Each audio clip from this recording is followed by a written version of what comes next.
Trouve ta niche. C'est ce que tous les gourous de YouTube nous disent si on espère construire une communauté engagée sur la plateforme. And the first step in making money on YouTube is to choose a niche. How do you find your niche on YouTube? Comment trouver ta niche? Aujourd'hui, je voudrais vous démontrer pourquoi vous avez tout intérêt à choisir une niche quand vous voulez progresser vraiment sur YouTube. Eh bien tout ça est faux. Les gens s'intéressent toujours à plein de sujets. Je connais personne qui s'intéresse qu'à un sujet dans sa vie. Emilio Abril s'est placé à contre-courant de ce discours car c'est bien plus complexe que ça. Moi j'aime bien voir le schéma avec 3 cercles qui se croisent. Il a réussi à réunir plus de 700 000 personnes sur YouTube en parlant de sujets divers et variés comme la productivité, la prise de masse, l'apprentissage des langues et même la cigarette. En tant qu'ancien étudiant en informatique qui aimait plus faire la fête que coder, Emilio s'est retrouvé en quête de sens. Sens qu'il trouvait dans les livres de développement personnel qu'il avait pris l'habitude de synthétiser. Il a alors lancé le projet du synthétiseur qui lui a permis de faire 1,7 million d'euros de chiffre d'affaires. Vous allez voir que ce projet est très intéressant et donne à réfléchir sur la manière de voir les créateurs de contenu. Quand tu regardes les plus gros youtubeurs, j'aimerais pas être à leur place. Vous allez en tirer des astuces pour faire de la création de contenu qui est un bon moyen pour lancer ses premiers business. T'as fait plus de 50 millions de vues. 150. 150 millions de vues. Les vues, les likes, les abonnés, ça veut pas dire grand chose en réalité quand tu es entrepreneur.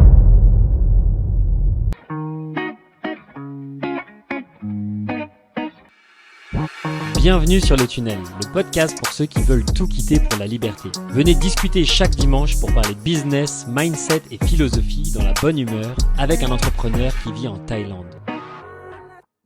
Emilio, tu te décris comme un synthétiseur. Donc, commençons directement dans le vif du sujet. C'est quoi ce terme un peu barbare? Peux-tu nous expliquer ce concept? Barbare. Et ce qui t'a inspiré ce concept, c'est quoi ce terme?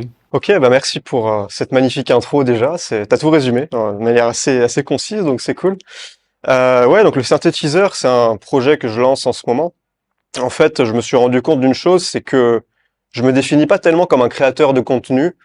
Je trouve que ça veut rien dire, créateur de contenu, parce que si tu regardes une créatrice OnlyFans, elle fait du créateur de contenu. Un gamin qui fait des lives sur Twitch, qui joue aux jeux vidéo, c'est un créateur de contenu. Un prof qui met des vidéos de ses cours sur YouTube, c'est un créateur de contenu. Ça veut pas dire grand-chose ce mot-là. Et moi, je me suis demandé, qu'est-ce qui me définit? Et finalement, c'est synthétiseur. Synthétiseur, c'est-à-dire que tu es un créateur de contenu qui explore sa curiosité. Tu vas pas te limiter à une seule thématique. Pendant longtemps, tu sais, quand je me suis lancé, j'avais suivi pas mal de formations, je lisais des livres, je me renseignais parce que au début, c'était nouveau pour moi. Et tous les gourous, ils disaient, il faut que tu choisisses ta niche. Alors, ça peut être la séduction, ça peut être le marketing, ça peut être un peu ce que tu veux, mais choisis ta niche. Donc moi, je me suis dit, ma niche, c'est le développement personnel. Et je parlais de ça, je faisais plein de vidéos sur le développement personnel, je parlais des habitudes, je parlais de comment améliorer sa communication, de comment avoir confiance en soi, ce genre de choses. Mais au bout d'un certain temps, tu vois, j'avais l'impression de me répéter, parce que quand tu parles de ça pendant des années, j'ai fait des centaines de vidéos, je parlais un peu tout le temps des mêmes trucs et j'ai fini par me sentir prisonnier de cette thématique du développement personnel. Parce que quand j'avais envie de parler d'autre chose, tu sais, j'avais cette croyance, je me disais, ça va pas intéresser les gens parce que Emilio, il parle de développement personnel, il parle que de ça. Donc si je commence à parler de business, d'investissement ou de n'importe quoi qui m'intéresse, les gens, ils vont partir. Mais en fait, c'est complètement faux. J'ai fini par challenger cette croyance en parlant d'autres trucs, j'ai testé, tu vois, je me suis dit, la seule manière de savoir, c'est de tester. Donc, à un moment donné, je me suis passionné pour la bourse, par exemple. J'étais convaincu que les gens s'en foutraient royalement. Et je me suis rendu compte qu'en fait, ça intéressait les gens, quoi. J'ai fait une série de vidéos là-dessus, avec l'œil du débutant, parce que j'étais pas moi un expert, mais je me présentais pas comme un expert, mais plutôt comme un débutant enthousiaste qui venait de découvrir ce milieu-là, qui partageait un peu ce qu'il apprenait, stratégie, etc. Et les gens me posaient plein de questions, je vois qu'il y avait l'enthousiasme aussi du côté de l'audience, et ça marchait, ça faisait des vues. Donc je me suis dit, c'est cool, en fait, je peux parler de ce que je veux. Et j'ai un pote, à ce moment-là, il m'a dit, tu sais, le nom de ta chaîne, c'est pas Emilio Développement Personnel, c'est juste Emilio. Et donc c'est vrai, en fait. Et c'est pour ça que je me suis dit, en fait, on peut parler de ce qu'on veut. Et le synthétiseur, c'est ça, c'est le créateur qui va suivre sa curiosité. Et quand il y a des sujets pour lesquels vraiment il ressent de l'enthousiasme, il a envie d'aller creuser dans cette direction-là, il y va, et après il fait des contenus pour expliquer aux autres ce qu'il a appris. Voilà, en gros c'est ça. Et il permet à l'audience de ne pas passer, par exemple, le synthétiseur, il va passer 10 heures à faire des recherches approfondies sur un sujet, pour compacter ça après dans une petite vidéo de 10 minutes, tu vois, c'est cet état d'esprit-là. Et tu fais gagner du temps aux gens. C'est ça la valeur du synthétiseur, c'est que tu fais gagner du temps à ton audience. Les gens, ils ont pas à se taper tout le travail de recherche approfondi que toi, tu t'es tapé. Mais toi, c'est ton délire. Toi, c'est ce que tu aimes faire.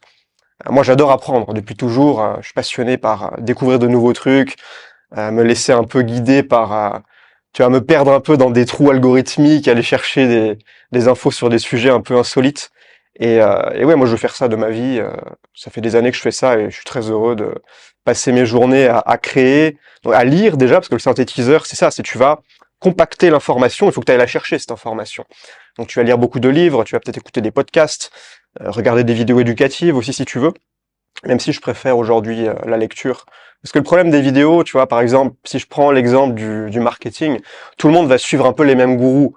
T'as Alex Hormozy, t'en as quelques-uns d'autres, et finalement tout le monde a les mêmes sources. Alors que si toi, en tant que synthétiseur, tu vas chercher ta connaissance dans des vieux livres oubliés, par exemple, je sais pas, dans Influence et manipulation de Cialdini, bon, celui-là est très connu, même dans des bouquins un peu plus nichés, un peu plus underground, là, tu vas avoir des sources d'inspiration qui sont complètement uniques. Et ce qui va faire que ta proposition de valeur en tant que créateur sera elle aussi unique, puisque tu es finalement une sorte de moyenne de tes sources. Si tu passes tes journées à regarder les vidéos du gourou américain, tu vas rejoindre ce que j'appelle l'armée des clones. C'est-à-dire tu vas devenir un peu comme ça, à parler des mêmes trucs, à essayer de les mettre un peu à ta sauce, mais ça se voit que c'est pas de toi. Enfin, dans tous les cas, c'est pas de toi parce que tu synthétises, mais ça se voit que tu répètes la même chose que tout le monde, parce que tu as les mêmes sources que tout le monde. Tu comprends? Voilà, donc aujourd'hui, je passe mes journées à... mes 4 habitudes finalement qui définissent ma vie, c'est la lecture, l'écriture, le sport, je fais beaucoup de sport, et la méditation. Je m'y suis remis récemment parce que c'est essentiel pour la clarté mentale. Et la clarté mentale, c'est essentiel quand tu es un travailleur de la connaissance, quand tu utilises ton esprit comme un outil de travail au quotidien. Je trouve que ça n'a pas de sens en fait de ne pas faire de méditation. Parce que ça me prend pas beaucoup de temps et c'est très bonne habitude. Du coup, tu as lecture, écriture, méditation et sport. Tu passes à peu près... c'est quoi à peu près le ratio de temps que tu passes sur chacune de ces activités? Bon, ça change, ça dépend de mon humeur. Plutôt 2 heures sur, par exemple, du sport, 2 heures sur de l'écriture. C'est quoi les... Ouais, surtout l'écriture, parce que évidemment ça demande... je sais qu'il y a des gens qui arrivent à écrire très vite. Moi, j'ai besoin de temps pour articuler mes idées. Là, en ce moment, au moment où on fait cette interview, je fais un post par jour. Je me suis lancé un petit défi de faire 30 posts en 30 jours. Et ouais, ça doit me prendre 1 heure, 2 heures pour écrire mon petit post.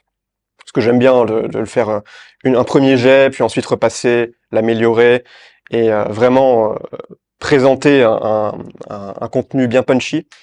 Après, la lecture aussi, je peux passer beaucoup de temps. Ça dépend, il y a des jours où c'est juste 10 minutes si j'ai beaucoup de choses à faire. La méditation, entre 10 minutes et 1/2 heure. Et le sport, c'est pas tous les jours. Mais je peux pas si longtemps, mes séances, c'est plus du 45 minutes, quelque chose comme ça. Et du coup, tu me parlais du synthétiseur. Tu me disais que c'est pas la même chose que les autres types de création de contenu, les autres types de créateurs de contenu. C'est quoi pour toi les avantages clés de pouvoir aller sur différentes niches comme ça, de pas avoir une seule niche fixe et de pouvoir en avoir 3 comme tu dis? Pour moi, le plus gros avantage, c'est que tu peux vraiment durer dans le temps. En fait, j'ai remarqué que il y a des gens qui ont une personnalité de polymathe. C'est-à-dire qu'ils vont toujours s'intéresser à plein de sujets.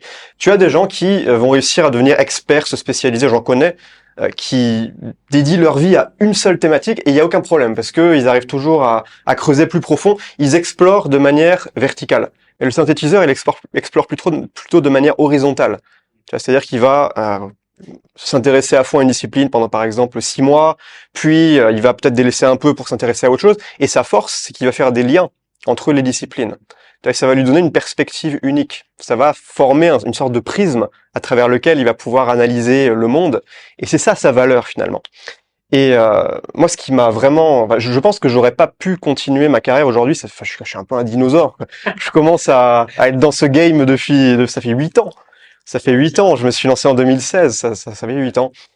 Mais je pense pas que j'aurais pu rester sur une niche pendant 8 ans. C'était nécessaire que je change parce que moi, je peux pas, si tu veux, je suis obligé d'aimer ce que je fais au quotidien. Si ça me fait chier, j'y arrive pas. Par exemple, je sais aujourd'hui qu'il y a plein de stratégies marketing toutes simples que je pourrais mettre en place qui me feraient gagner beaucoup d'argent, mais ça me fait chier. Donc j'arrive pas à le faire, tu vois. Et je me force pas. Je veux pas me forcer. Moi, je veux vraiment suivre ce que j'aime faire et je pense que c'est là-dedans de toute façon que tu es bon.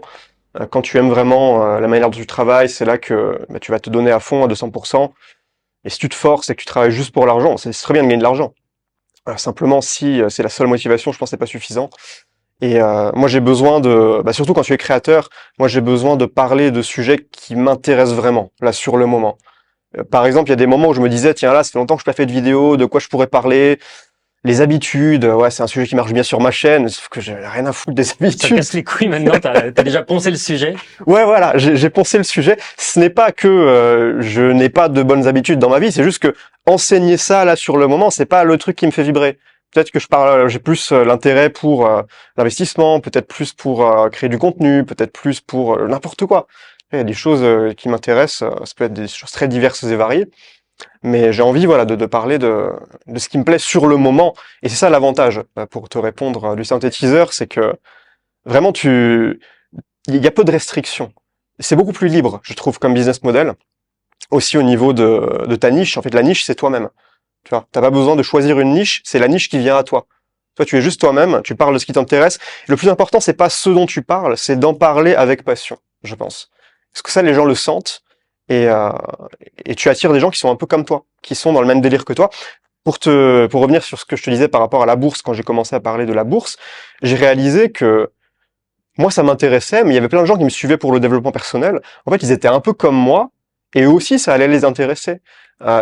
Puisque c'est l'amélioration un peu de tous les aspects de la vie. Il y a l'aspect santé, personnel, confiance en soi, mais il y a aussi l'aspect financier, il y a aussi l'aspect carrière, etc. Donc finalement, les gens ne s'intéressent pas qu'à une chose. Les gens s'intéressent toujours à plein de sujets. Je connais personne qui s'intéresse qu'à un sujet dans sa vie. C'est un peu chiant, ça n'existe pas. Donc les gens qui te suivent aussi s'intéressent à plein d'autres choses. Et comme tu attires des gens qui te ressemblent au niveau de la personnalité, souvent ce qui t'intéresse toi va aussi les intéresser eux. Et ce qui les intéresse surtout, ça va être la manière dont tu en parles. Parce qu'ils aiment ta pédagogie. Ils aiment le prisme unique à travers lequel tu présentes les choses, tu comprends? Plus que le sujet en lui-même. Tu penses pas que pour percer au début, pour passer de 0 à 100 000 abonnés, si tu t'étais, c'est une question que je me pose vraiment, si tu t'étais dispersé sur plein de sujets différents, est-ce que tu aurais eu le même impact sur le long terme, ou est-ce que tu penses que pour, je sais pas, peut-être les 50 ou 100 000 premiers abonnés, vaut mieux se focus sur un seul sujet? Par exemple, toi, sur le développement personnel, au début, tu as bourriné le sujet. Après, tu t'es fait une audience bien solide, et après, tu as pu aller sur divers sujets. La manière dont j'ai commencé, d'abord, alors le tout début de ma chaîne YouTube, c'était La cigarette. l'arrêt du tabac. Ouais. Parce que j'arrêtais à ce moment-là. Je me suis dit, je vais documenter mon expérience d'arrêter de fumer. C'était aussi pour moi une manière de m'aider à le faire. Pendant peut-être 2-3 semaines, je parlais de ça. Et après, bon, j'avais l'impression d'avoir fait le tour du sujet. Ça m'intéressait plus trop. Moi-même, je commençais à me détacher de fumer, donc je voulais pas continuer de parler de ça tous les jours. Je voulais un peu oublier le truc. Donc là, après, j'ai commencé à lire des livres, développement personnel, j'en lisais déjà beaucoup. Et là, j'ai commencé à synthétiser justement ce que j'apprenais dans les livres. Il y avait des livres plutôt sur bien-être, spiritualité, santé. Après, j'ai même lancé une deuxième chaîne YouTube en parallèle qui s'appelait Verfeuille. Je l'ai plus aujourd'hui, ça fait bientôt 6 ans que je l'ai arrêté. C'est une autre époque. Mais j'avais fait une chaîne séparée pour parler de nutrition. Donc si tu veux, même dès le début, je commençais à parler de plein de choses. Après, évidemment, si tu lances ton compte avec ton nom, et un jour tu parles, je sais pas, d'intelligence artificielle, c'est ton sujet, et le lendemain tu parles de recettes de gâteau au chocolat, ça c'est un peu bizarre. Il faut qu'il y ait une ligne directrice, il faut qu'il y ait quand même une cohérence dans les sujets dont tu parles. Mais après, je pense qu'il n'y a pas de problème à aborder des sujets qui sont un minimum connexes, si tu veux. Donc tu te crées comme une sorte de patchwork de différents sujets, mais tu peux faire des connexions entre eux. Et ça, ta force aussi. C'est comme tu creuses plusieurs sujets en même temps. Après, tu deviens une sorte d'intersection de ces niches-là. Moi, j'aime bien, tu sais, voir le schéma avec 3 cercles qui se croisent. Ben, toi, t'es au milieu. Et tu vas plus loin comme ça que tous ceux qui essaient de se concurrencer à, par exemple, faire coach en séduction, mais ils donnent les mêmes conseils que tout le monde, ils n'ont pas de positionnement spécifique et ils donnent des conseils qui ont déjà été donnés 1000 fois. Donc, pourquoi les gens les écouteraient? Alors que si toi, c'est une bonne manière de démarrer, je conseille ça en général, c'est tu vas choisir 3 sujets qui t'intéressent bien. Tu sais que tu as envie de passer du temps à creuser ça. Et voilà, tu vas parler un peu de ces 3 choses-là et tu vas te positionner comme le connaisseur de l'intersection de ces sujets-là. Donc celui qui est capable d'avoir, tu vois par exemple, je sais pas, à la séduction, tu t'intéresses à la séduction et tu t'intéresses aussi, donne-moi un truc comme ça. Au marketing. En marketing, bah, je sais pas, tu peux faire Séduction marketing. Je connais quelqu'un qui fait ça. séduction marketing, mais tu vois là c'est une intersection. Carrément. Et tu peux... Il y a plein de connexions entre les deux. Ouais, c'est une bonne question à se poser. Quand tu te lances et que t'as une niche de laquelle t'as envie de te lancer là-dedans, mais tu te dis c'est peut-être trop saturé si je me lance en positionnement précis, cumule plusieurs sujets, plusieurs disciplines, et sois le seul mec qui parle de ça, sous le prisme de ça, avec un petit grain de sel de ça, tu vois. Tu fais ta propre recette de niche. Et après, tu peux évoluer. Quand ça t'intéresse plus, il y a un sujet, t'as déjà des gens qui t'ont découvert, et ils te suivront sur les prochains sujets, il n'y a pas de souci. Tant que tu restes passionné. Ok. Du coup, toi, tu as fait ce shift développement perso vers des sujets plus larges au moment où tu as commencé à saturer? Ou ça s'est passé comment? J'aurais pu pousser encore plus loin dans le dev perso, mais c'est juste que moi, personnellement, j'en avais parlé tellement, hein, pendant tellement d'années. Mais après, encore aujourd'hui, souvent, mes posts création de contenu, j'y ajoute un peu une touche, parfois, un peu spiritualité, un peu, tu vois, tout ce que j'ai appris par le passé, en suivant ma curiosité, je peux le réutiliser aujourd'hui. C'est comme j'ai plusieurs flèches que j'ai dans mon carquois, et je peux tirer comme ça un peu quand je veux. Et c'est ce qui est très fort quand je sais pas si tu connais Naval Ravikant, Si, ouais. le fameux investisseur, Philosophe. philosophe, il est génial ce mec. Et lui, il a ce concept de specific knowledge, donc la connaissance spécialisée. Et c'est ça justement, quand tu suis ta curiosité, tu développes cette connaissance spécialisée qui est unique au monde. Parce que elle vient de ton parcours à toi. Tu vois, c'est que toi, tu as creusé le champ infini des connaissances avec ton propre chemin. Il y a qu'une seule, tu peux pas avoir deux personnes qui suivent exactement le même chemin dans leur apprentissage au cours d'une vie. À moi, avec un cursus bien précis, extrêmement formaté, mais quand justement on est autodidacte, ça se passe pas comme ça. Mais en te laissant guider par ta curiosité, tu vas développer cette connaissance spécifique et ça te rendra unique. C'est comme ça que tu seras ta propre niche à terme. Parce qu'on pourra pas te copier. Et surtout, après, quand tu saupoudres ton contenu de ta personnalité, tu racontes ton histoire, tu es toi-même, tu oses montrer parfois tes vulnérabilités, tes faiblesses, tu racontes tes victoires, mais aussi tes échecs. Tu montres que tu es un humain. Et ça, les gens aiment beaucoup, c'est touchant. Parce qu'aujourd'hui, tout le monde essaie de se la péter. Tu regardes sur Instagram, ils sont tous là avec leur fausse Rolex, à Dubaï, en conduisant leur Lamborghini. Moi, je vois, mais c'est quoi cette bande de pingouins? Tu vois, moi, ça me parle pas. Il y a des gens apparemment à qui ça parle, ok, mais je suis sûr, il y a aussi plein de gens à qui ça parle pas et qui veulent voir plutôt des gens un peu comme eux, des gens qui les comprennent, qui leur ressemblent. Qui ont des faiblesses. Ouais, voilà. Comme ton humains, pote. quoi. Ouais, exactement. Okay. Toi, c'était volontaire du coup de montrer certaines faiblesses Est-ce que c'était plutôt une part est-ce que c'était quelque chose plutôt pour le storytelling ou est-ce que c'était vraiment un choix délibéré de vouloir montrer un petit peu plus ta personnalité ou est-ce que c'était un mix des deux, c'est possible aussi? Oui, c'est plus un mix des deux. C'est-à-dire tu sais que ça marche, mais tu le fais aussi parce que tu sens que c'est la chose juste à faire. Parce que tu as envie de parler, t'as pas envie juste de débarquer là, donner des conseils, il faut que les gens comprennent. Donc tu as envie naturellement d'expliquer d'où tu viens, pourquoi tu fais ce que tu fais. Et après, oui, effectivement, il se trouve que c'est aussi une très bonne stratégie d'un point de vue marketing. Mais ça reste authentique, tu vois, c'est pas calculé en mode robot, pas du tout. À quel point tu donnes des anecdotes? C'est quoi est-ce que tu le fais exprès? Par exemple, tu te dis dans chaque vidéo, je vais caler une anecdote ou dans un email, ou est-ce que c'est quelque chose qui vient plutôt naturellement pour toi, ce genre de choses? Non, je suis assez spontané là-dessus. J'ai suivi pas mal de formations d'Américains qui sont assez forts dans la création de contenu et très productifs. Et j'ai remarqué que eux, leur truc, c'est d'utiliser des templates. Mais vraiment des templates très poussés où tu as juste à compléter des trous. Tu vois, et après, tu fais copier-coller et tu balances. Et j'ai essayé, à un moment, je me suis dit, vas-y, si ça se trouve, c'est ça le super hack pour complètement piller le game, le cheat code ultime, pour des posts, plutôt pour des posts LinkedIn, Twitter, choses comme ça, ouais. J'ai essayé, mais j'y arrive pas. Parce que je trouve que ça sonne fake quand je le relis, et j'aime beaucoup plus me laisser porter par le flow. Tu sais, des fois, t'as comme un éclair créatif, et tu peux taper sur ton clavier, les doigts, ils courent tout seuls. Et moi, ça m'arrive souvent. Et dans ces moments-là, ça sort tout seul. Là, il y a des moments où forcément il y a la résistance créative, ça dépend des jours. Ça, j'ai compris que tu pouvais pas le contrôler. La créativité, c'est comme la muse. Des fois, il y a des jours elle est là, il y a des jours elle est pas là. Et tu peux pas le provoquer. Moi, je vois la créativité un peu comme c'est comme un bourgeon. Le bourgeon, il faut que les conditions extérieures soient réunies pour qu'il éclose et que ça fasse une fleur. Mais si tu essaies de l'écarter avec tes doigts, tu vas le massacrer, tu vois. Donc, il faut que les conditions externes soient réunies pour que on soit dans un état créatif. Mais quand tu es dans un état créatif, souvent, moi, ça peut m'arriver, par exemple, je sais pas, c'est l'heure de dormir le soir. Je me suis déjà brossé les dents, je vais me mettre au lit. et j'arrive pas à dormir parce que ça turbine dans ma tête. Je sais pas pourquoi. Je sais pas pourquoi, mais t'as plein d'idées, ça fuse. Ça m'est déjà arrivé. Ça arrive à tout le monde, ça. Ça m'est déjà arrivé, mais de Ouais. fou. Mes vidéos qu'on fait le plus de vues, qu'on fait des millions de vues sur Tony Guitar, c'est je me rappelle d'une nuit blanche que j'ai faite à noter des vidéos toute la nuit. Et genre, je me suis couché à 22h, j'avais prévu de me lever à 6h le lendemain. Et je me rappelle, à un moment, j'ai commencé à avoir une idée, et c'était genre la vidéo qui a fait plus d'1 million de vues. Et après, j'ai eu un flot d'idées, mais genre ça arrivait plus à s'arrêter. Et je me couchais et je reprenais mon téléphone, je renotais les titres, plein de titres. Et cette nuit-là, j'ai noté peut-être 50 titres.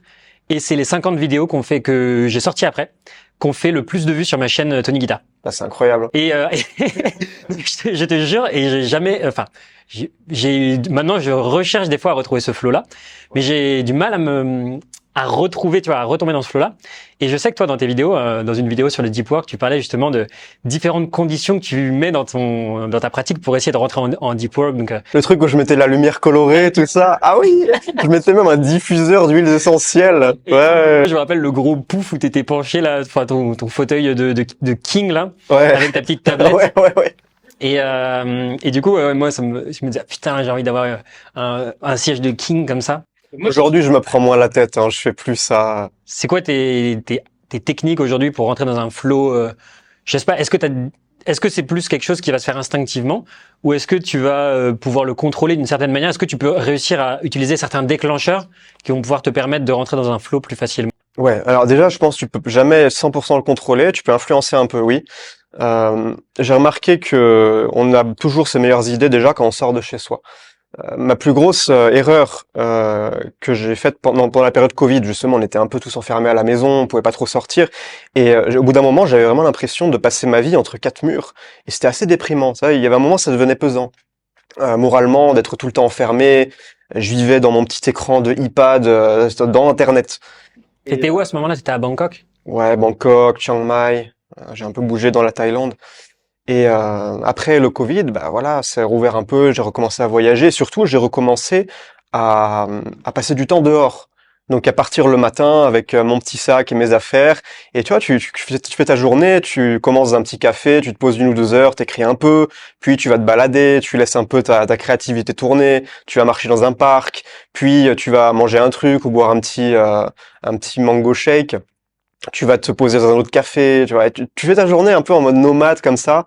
Et moi j'adore ça parce que quand tu vois des choses dans ton champ de vision, tu vois des véhicules, tu vois des gens, il y a du mouvement, il y a du bruit, ça te stimule d'une certaine manière ta créativité.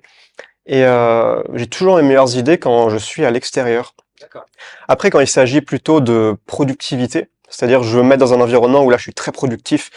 Je sais pas pourquoi, mais à côté de chez moi à Bangkok, il y a plusieurs cafés Starbucks, tu sais.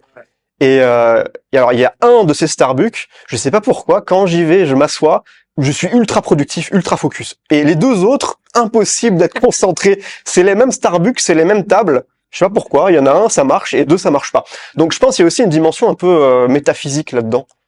Tu peux pas tout rationaliser, c'est plus s'observer dans sa vie quotidienne, tel un animal sauvage, tu t'auto-observes toi-même dans ton habitat naturel, et tu tires des conclusions, tu essaies de voir des patterns, des boucles, des choses qui se répètent, et prendre les bonnes décisions en fonction de tes observations. C'est très important ça de prendre des notes sur son propre comportement. Peu de gens le font, mais tu apprends des choses très précieuses. La connaissance de soi, c'est très sous-coté. Ouais, on n'y pense pas assez, mais il faut se connaître. Je fais des graphes, j'ai dessiné ça justement. J'ai remarqué aussi qu'il y a des, comme tu dis, des patterns dans la vie. Et donc régulièrement, quand on a des ups, quand par exemple on est super motivé, donc chacun, on a tous des patterns différents. Donc par exemple, il y en a, ça va être pour le sport. Donc va y avoir des sessions pendant 2 mois où tu vas être à fond et des sessions où tu vas être moins. Tu vas avoir des moments où tu es hyper focus, des moments où tu l'es moins. Moi par exemple, j'ai des moments où je suis très stressé dans ma vie, des moments où je suis moins stressé. Et en fait, tu as la vague qui monte, donc tu es en haut de ton focus, de ton bien-être ou de tout ce que tu veux. Et puis ensuite, tu as la ligne 0. Et ensuite, des fois, tu vas aller en dessous. Et moi, ce que j'ai remarqué, c'est au moment où la courbe elle descend, en fait, faut prendre conscience de ces patterns et justement, on va dire, un peu aplatir ce pattern-là pour essayer de... Par exemple, moi, si je me rends compte que je commence à perdre en productivité ou en focus, bah, je vais lire des livres de stoïcisme. Et en fait, je vais essayer de couper cette vague négative avant qu'elle arrive et qu'elle aille trop bas. Et du coup, je me suis fait des dessins dans mon journal où justement j'ai essayé de repérer tous les patterns négatifs dans ma vie, de focus, de défocus, de sommeil ou d'insomnie, et justement d'essayer de couper l'herbe sous le pied de tous les trucs qui peuvent arriver, Ouais. de tous les patterns négatifs qui peuvent arriver. Et ça marche? La plupart du temps, ouais. Ok. C'est marrant parce que, ouais, on a tous ces cycles dans la vie, un peu comme des saisons. Il y a des moments où la motivation, on est super motivé par un projet, puis le projet s'arrête et on doute un peu, on sait plus trop quelle direction prendre. Mais moi, j'ai jamais vraiment réussi à contrôler ça. Donc, au bout d'un moment, tu te dis à quoi bon culpabiliser, à quoi bon lutter contre la saison de la vie dans laquelle tu te trouves. Et j'ai vraiment appris ces dernières années à accepter davantage. Si je suis dans une période, par exemple l'année dernière, suite à une rupture, après une longue relation, je suis dans une période où j'avais besoin beaucoup de me concentrer sur ma vie personnelle, plus que sur le business, parce que j'avais été ultra focus business pendant plein d'années, et là il fallait que je lâche un peu prise et que je me recentre sur mes objectifs personnels. Les problèmes personnels se répercutent dans ton business, en fait. On n'a pas de problème de business, on n'a que des problèmes personnels qui se répercutent dans le... Ouais. Ça allait plutôt bien, mais c'est juste que pendant 4-5 mois, j'ai très peu travaillé. Et pour la première fois, je l'ai accepté. Avant, j'aurais eu une culpabilité brûlante qui me dit, mais mec, qu'est-ce que t'es en train de foutre là? Sauf que là, je savais pourquoi je le faisais, parce que j'avais besoin de prendre soin de moi, de lâcher un peu du lest et de me concentrer. Je fais beaucoup de sport. Je me suis lancé un défi d'aborder des filles dans la rue. J'ai testé des trucs un peu fous comme ça que j'ai jamais fait avant. Et mais je regrette pas. Et tu vois, quand tu es dans une période spécifique de ta vie, je pense qu'il faut aller avec le courant plutôt que nager à contre-courant, essayer de lutter contre ça parce que il y a des énergies qui te dépassent et on peut pas par la force de notre mental lutter contre les fluctuations émotionnelles qu'on connaît au long de notre vie, je pense. Et ça on peut l'observer à plusieurs échelles fractales, c'est-à-dire sur une décennie. Tu vas peut-être avoir une décennie de ta vie qui va être ultra productive, puis une qui va être plus calme, puis une, tu vas être dans un autre mood, tu vois. C'est les saisons de la vie et ça peut s'observer à différentes échelles fractales, ouais. C'est assez fascinant. C'est comme le trading, c'est les charts, là. Tu zoomes, mais en fait, c'est toujours les mêmes, c'est toujours les mêmes dessins, les mêmes patterns. Moi, j'essaye vraiment d'être proactif sur justement ces phases négatives dans ma vie. Par exemple, récemment, j'ai eu, pareil, une rupture, c'était assez dur. Et du coup, ça me posait beaucoup de problèmes dans mon business et du coup ces problèmes personnels impactaient mon business. Et donc j'ai fait un énorme travail sur moi pendant 1 mois et c'était énormément de mindset, de travailler sur moi à fond. Donc pour certaines personnes ça peut sembler un peu étrange, mais j'écoutais beaucoup d'affirmations positives, je notais dans mon journal tous les jours plein de choses pour de gratitude, ce genre de choses, mais vraiment un travail hyper proactif. Ouais. Et honnêtement, enfin, j'ai essayé de voir plus d'amis, de faire plus de choses. Et en fait, je me suis créé une sorte d'environnement positif pour essayer de me tirer vers le haut, parce qu'en fait, pendant 1 semaine, j'étais un peu déprimé. Et je me suis dit, ok, en fait, je peux pas continuer dans cette voie-là, tout simplement. Sinon, il va rien se passer. Et j'ai pas envie d'être, on va dire, victime de ma propre vie. Donc, j'ai décidé de reprendre les rênes en main. Et je me suis dit, ok, qu'est-ce que je peux mettre en place là tout de suite pour reprendre ma vie en main. Et donc j'ai mis action A, action B, action C, action D. Et tous les jours, je me réveillais le matin. Je me disais de toute façon, faut continuer de suivre tes habitudes. Donc se lever à 6 heures, faire du sport, travailler, voir ses amis, affirmation, gratitude. C'est des trucs, tu vois, de développement personnel classique, mais en fait, en gardant les habitudes que j'avais déjà construites à la base et en rajoutant des choses autour, ça m'a permis de me remettre, tu vois, de manière proactive dans un mindset plus positif. Ouais, c'est clair. L'environnement, de toute façon, c'est tellement important. Et ce que tu dis, c'est assez intéressant par rapport aux habitudes. Moi, j'aime bien avoir une habitude qui est comme une encre et que je vais faire, quelle que soit justement la saison de la vie, ça va être un peu l'encre à laquelle je vais toujours pouvoir me raccrocher. Le fil directeur, pour moi, c'est la musculation. Quoi qu'il arrive, bon là, ça fait des années maintenant, je fais de la musculation tout le temps. Il y a des périodes je peux ralentir un peu, des périodes je suis plus bourrin, mais avoir cette habitude-là, ça te permet de garder une certaine stabilité émotionnelle toujours, et surtout quand c'est une bonne habitude comme ça, qui est bien pour ton mental, pour ta santé physique. Mais ouais, c'est ce genre de travail proactif, j'en ai fait pas mal aussi, introspection, écriture beaucoup, et même les affirmations, ça fait un peu dev perso, un peu olé olé, chelou, tu vois, New Age. Mais c'est ultra puissant quand ouais, ça dépend des personnes, je pense. Il y en a qui sont plus réceptives à ça. J'ai testé un moment, mais J'avais arrêté, mais je sais que ouais, il y a des gens qui font des bons retours là-dessus. Moi, ça fonctionne super bien. Est-ce que ce que tu appelles ça une encre, moi j'appelle ça le rouage principal. J'en ai parlé dans une vidéo récemment. Et en fait, moi, mon rouage principal, c'est le sommeil. Si j'ai un bon sommeil, bah, comme on parlait de flow Ouais, tout à l'heure, pareil. bah, le sommeil, en fait, tout ce qui va se passer après ma nuit de sommeil va faire que je vais avoir soit une très bonne journée si j'ai eu un bon sommeil, soit je vais avoir une journée de merde si j'ai un mauvais sommeil. Que ce soit justement le sport, le focus, ma productivité, mes relations dans la journée. Si j'ai un mauvais sommeil, je vais passer une journée de merde, en fait. Ouais, exactement comme toi. Si je me couche après minuit, pour moi, c'est la panique, hein. J'ai fait une folie, une dinguerie. Je vais me réveiller le lendemain à 8 heures et ma journée est foutue, c'est l'apocalypse. Là, faut que je me couche tôt, avant 23 heures, toujours, ouais.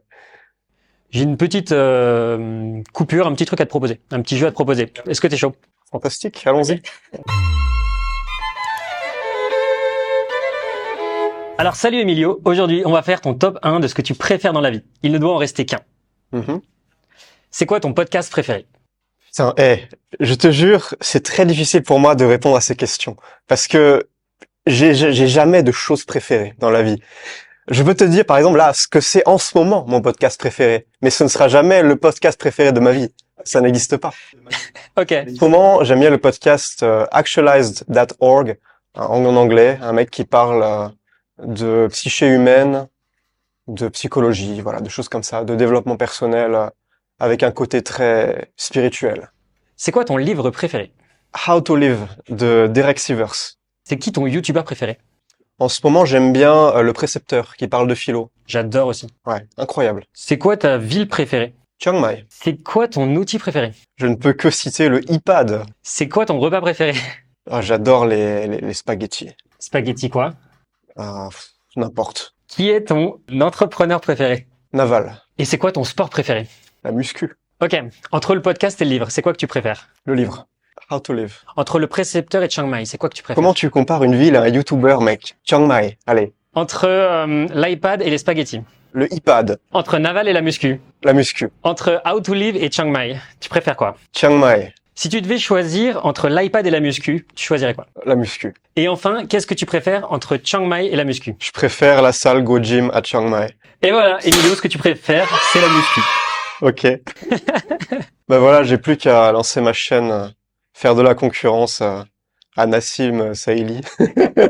Pas mal ce petit truc, hein, j'avais jamais vu ça. J'aime bien, c'est pas mal ça. Mais bon, comment tu compares la ville et le YouTuber? Ça n'a aucun sens, mais même Bah la oui, muscu, c'est- la muscu à un entrepreneur, ça n'a aucun sens. Je pense que je rationalise trop le truc, quoi. T'as réussi à constituer une audience de 700 000 abonnés sur YouTube. C'était quoi pour toi tes principales différenciations que t'as utilisées notamment pour les shorts? Parce que t'as fait plus de 50 millions de vues. 150. 150 millions de vues. Et pourquoi tu penses que tu es différent? Qui est-ce qui t'a formé ou influencé? Ce qui m'a formé, influencé, c'est les plus de 500 vidéos que j'avais faites avant, clairement. Après, j'ai suivi des formations, j'ai lu des livres, tout ça, mais clairement, le meilleur des professeurs, c'est l'expérience. Et bah, quand j'ai commencé, si tu veux, je savais faire des hooks, je savais écrire un script concis. J'avais compris le truc déjà parce que j'étais créateur depuis déjà plus de 5 ans. Donc ça m'a pas paru difficile. Pour moi, c'était assez naturel, assez spontané. Et voilà, je savais que pour faire beaucoup de vues, c'était mon but. Pendant ce défi, je voulais faire beaucoup de vues pour voir jusqu'où on pouvait pousser le truc, mais toujours en donnant des conseils. Je voulais toujours faire du contenu utile avec des conseils applicables. Je voulais pas devenir un YouTuber humour, surtout pas. Euh, mais évidemment, j'ai choisi des sujets un peu plus mainstream parce que c'est comme ça qu'on fait des vues. Forcément, si tu parles, je sais pas, si tu parles Nutello. du Nutello, voilà. Le Nutello, tu parles du Nutello et Forcément. tu fais des Forcément, millions de vues. Forcément. Mais si tu parles, je sais pas, du nouveau processeur dans ton Mac, là, plein de gens, ils s'en battent les couilles, clairement. Donc forcément, l'audience est limitée. Donc, mais tu vois, il y a aussi la qualité de l'audience à prendre en compte. Là, pendant ce défi des shorts, je maximisais le nombre de vues. Clairement, je voulais taper un max de millions de vues. J'étais pris dans l'euphorie du truc, et c'est seulement après coup, avec le recul, je me suis rendu compte que je voulais pas être connu, être mainstream, donc j'ai arrêté. Tu vois, j'ai préféré arrêter parce que c'était pas ça que je voulais faire de ma carrière, même si c'était marrant. Je regrette pas de l'avoir fait. Comme ça, maintenant, je peux mettre dans ma bio, j'ai fait 200 millions de vues grâce à cette expérience. Ça m'a fait doubler ma chaîne, tout ça, donc c'était cool. Bonne expérience, mais Je trouve que c'est plus agréable de travailler avec une audience ciblée, avec des gens qui sont intéressés par les mêmes choses que toi, et pas juste il y a des gens qui sont là pour se distraire, pour se divertir après une grosse journée de cours. Ça, souvent, c'est des adolescents, hein. Donc après, c'est juste des... Tu sais aussi, faut bien comprendre que les vues, les likes, les abonnés, ça veut pas dire grand-chose en réalité quand tu es entrepreneur. Parce que, je vais te donner un exemple très simple. Une vue pour YouTube, ça peut aussi bien être ton client idéal qui va marcher et écouter ton podcast pendant 1 heure, une vue. Ou le petit Jean Célestin qui est au chiottes en train de scroller sur YouTube Shorts, et il te voit, il regarde 9 secondes et il se barre. Il t'a déjà oublié 10 secondes plus tard. C'est une vue dans les deux cas. Mais ça n'a rien à voir. Tu vois, dans le premier cas, c'est un potentiel client qui va te rapporter des milliers d'euros. Dans le second cas, il y a rien. C'est du vent, tu vois. Alors que c'est une vue. Donc finalement, si tu te concentres que sur le nombre de vues, tu risques de poursuivre la popularité. Ça amène des emmerdes, hein. Ça, faut le savoir, hein. Quand tu regardes les plus gros YouTubeurs, c'est vraiment pas cool leur vie, hein. J'ai vu ça. Ouais. J'aimerais pas être à leur place. Mastu, il s'est fait harceler par des morveux, c'est qui venaient toquer à sa porte parce qu'il habitait à côté d'une école. Putain, l'horreur. Ouais. Cyprien, il y a eu un deepfake de lui qui est devenu viral récemment, où ils ont reproduit sa tête avec une IA pour faire une arnaque. Norman, bon lui, il a eu tous ces scandales, il a dû fuir la France, hein. Pas possible de rester sur le territoire français dans son cas. Même Thibaut InShape, j'adore Thibaut InShape, j'ai beaucoup de respect pour lui, c'est le youtubeur numéro 1 maintenant. Et il s'en prend plein la gueule, mais je trouve qu'il est très fort, il encaisse vraiment bien. Et mais lui, dans sa position, putain, je pense qu'il sort pas de chez lui, hein. Parce que dans la rue, tu sais, tous les 50 mètres, t'as un teubé qui lui fait damn, Thibaut InShape. C'est horrible. T'as des gens qui le prennent en photo comme un animal de safari. Enfin, c'est pas une vie, quoi. Ouais. Moi, j'ai 700 000 abonnés. Heureusement, je suis pas connu autant que ça. Et les 700 000 abonnés, il y a beaucoup, c'est les abonnés shorts. Donc, c'est pas des abonnés très actifs, disons. Et aujourd'hui, je fais beaucoup moins de vues. Et d'ailleurs, je veux pas faire autant de vues qu'avant. Je suis très content de mes vues. Et tu sais, il y a des gens, des fois, ils me disent, mais Emilio, faudrait que tu refasses des shorts. Je te jure, tu passerais le 1 000 000 d'abonnés. Bah, les couilles. Mais je n'ai rien à branler. Tu sais, les gens n'arrivent pas à comprendre ça, Ouais. que en tant que créateur, synthétiseur, tu veux autre chose que la popularité. La popularité, je le répète, c'est beaucoup d'emmerdes qu'on ne voit pas quand on ne l'a pas, mais quand tu l'as, tu comprends. Hein, tous les messages de gens qui t'insultent, quand t'es populaire, tu n'y échappes pas. Ça, c'est beaucoup plus vrai quand tu es une femme, en plus. Je sais pas pourquoi, mais j'aimerais pas être... je suis content d'être un mec sur Internet plutôt qu'une fille sur Internet, quoi. Je me souviens, j'avais vu une vidéo passer de toi où justement tu disais, faites attention si quelqu'un fait un deepfake de moi. Aujourd'hui, c'est tellement, c'est de plus en plus commun en fait de voler l'identité des gens. D'ailleurs, j'ai une pote qui s'est fait pas deepfake, mais en gros quelqu'un qui a volé son identité et qui a soutiré de l'argent à ses clients. Et en fait, ils ont créé des faux comptes Instagram et tout ça. Et ils n'ont pas créé un faux compte Instagram. Ils en ont créé une dizaine. Et en fait, c'est une sorte de réseau de faux comptes Instagram. Donc, ils mettent le nom, le prénom de la personne, /officiel ou -officiel. Et en plus, c'est horrible. Ouais. Et ils mettent la photo, ils reprennent genre 10 posts ou 10 shorts ou 10 réels. Ils les remettent sur le compte. Après, ils contactent les personnes une à une en privé. Et ma pote, elle a bien dit sur son compte que elle contactait jamais les gens en privé. Sauf que là, les personnes, elles font oui, en fait, t'es quelqu'un d'exceptionnel, donc j'ai décidé de prendre un peu plus de temps pour toi, pour t'aider à résoudre ton problème. Donc, est-ce que tu voudrais qu'on fasse un appel et après, c'est des sales derrière, donc t'as une équipe de sales. Et après, ils vendent. Donc, ils s'attaquent en général à des cibles qui sont un peu plus faibles mentalement parce que c'est dans un domaine qui est assez spirituel et assez particulier. Donc, t'as des personnes qui sont un peu plus qui peuvent facilement se faire victimiser. Et donc, il y a une meuf qui s'est fait voler 10 000 euros. Putain. 10 000 euros, et pas sur une fois, hein. Ça a duré pendant 9 mois, où il se faisait passer pour la personne. Et pendant 9 mois, la personne, elle croyait que c'était vraiment ma pote, sauf que c'était une équipe d'arnaqueurs. Et du coup, ensuite, c'est horrible, mais la personne, elle a décidé de se retourner contre ma pote, et donc de porter plainte, d'aller au tribunal, et ensuite, ils sont même été chez ses parents pour essayer de... Enfin, c'est une histoire de fou. Ah, l'angoisse. Ouais. Alors qu'elle n'a rien fait. Ouais. Et en fait, et en plus, c'est écrit partout sur c'est écrit partout sur Internet que, c'est écrit partout dans ses shorts. Elle a fait des vidéos, elle a mis sur son site Internet. Attention, il y a des arnaques et tout ça. Mais et elle poste un short tous les mois où elle dit attention à ces deepfakes, attention à ces arnaques. Et heureusement, tu vois, elle a un dossier pour le tribunal.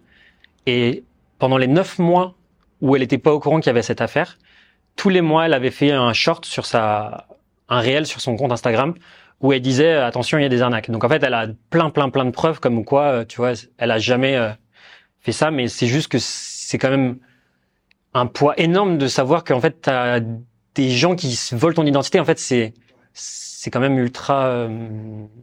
Mais surtout que là, on entre dans la pire période pour ça, parce que à la fois les technologies permettent de faire des deepfakes de plus en plus réalistes, ça commence à devenir très difficile de voir la différence. Et deuxièmement, les gens ont pas l'habitude.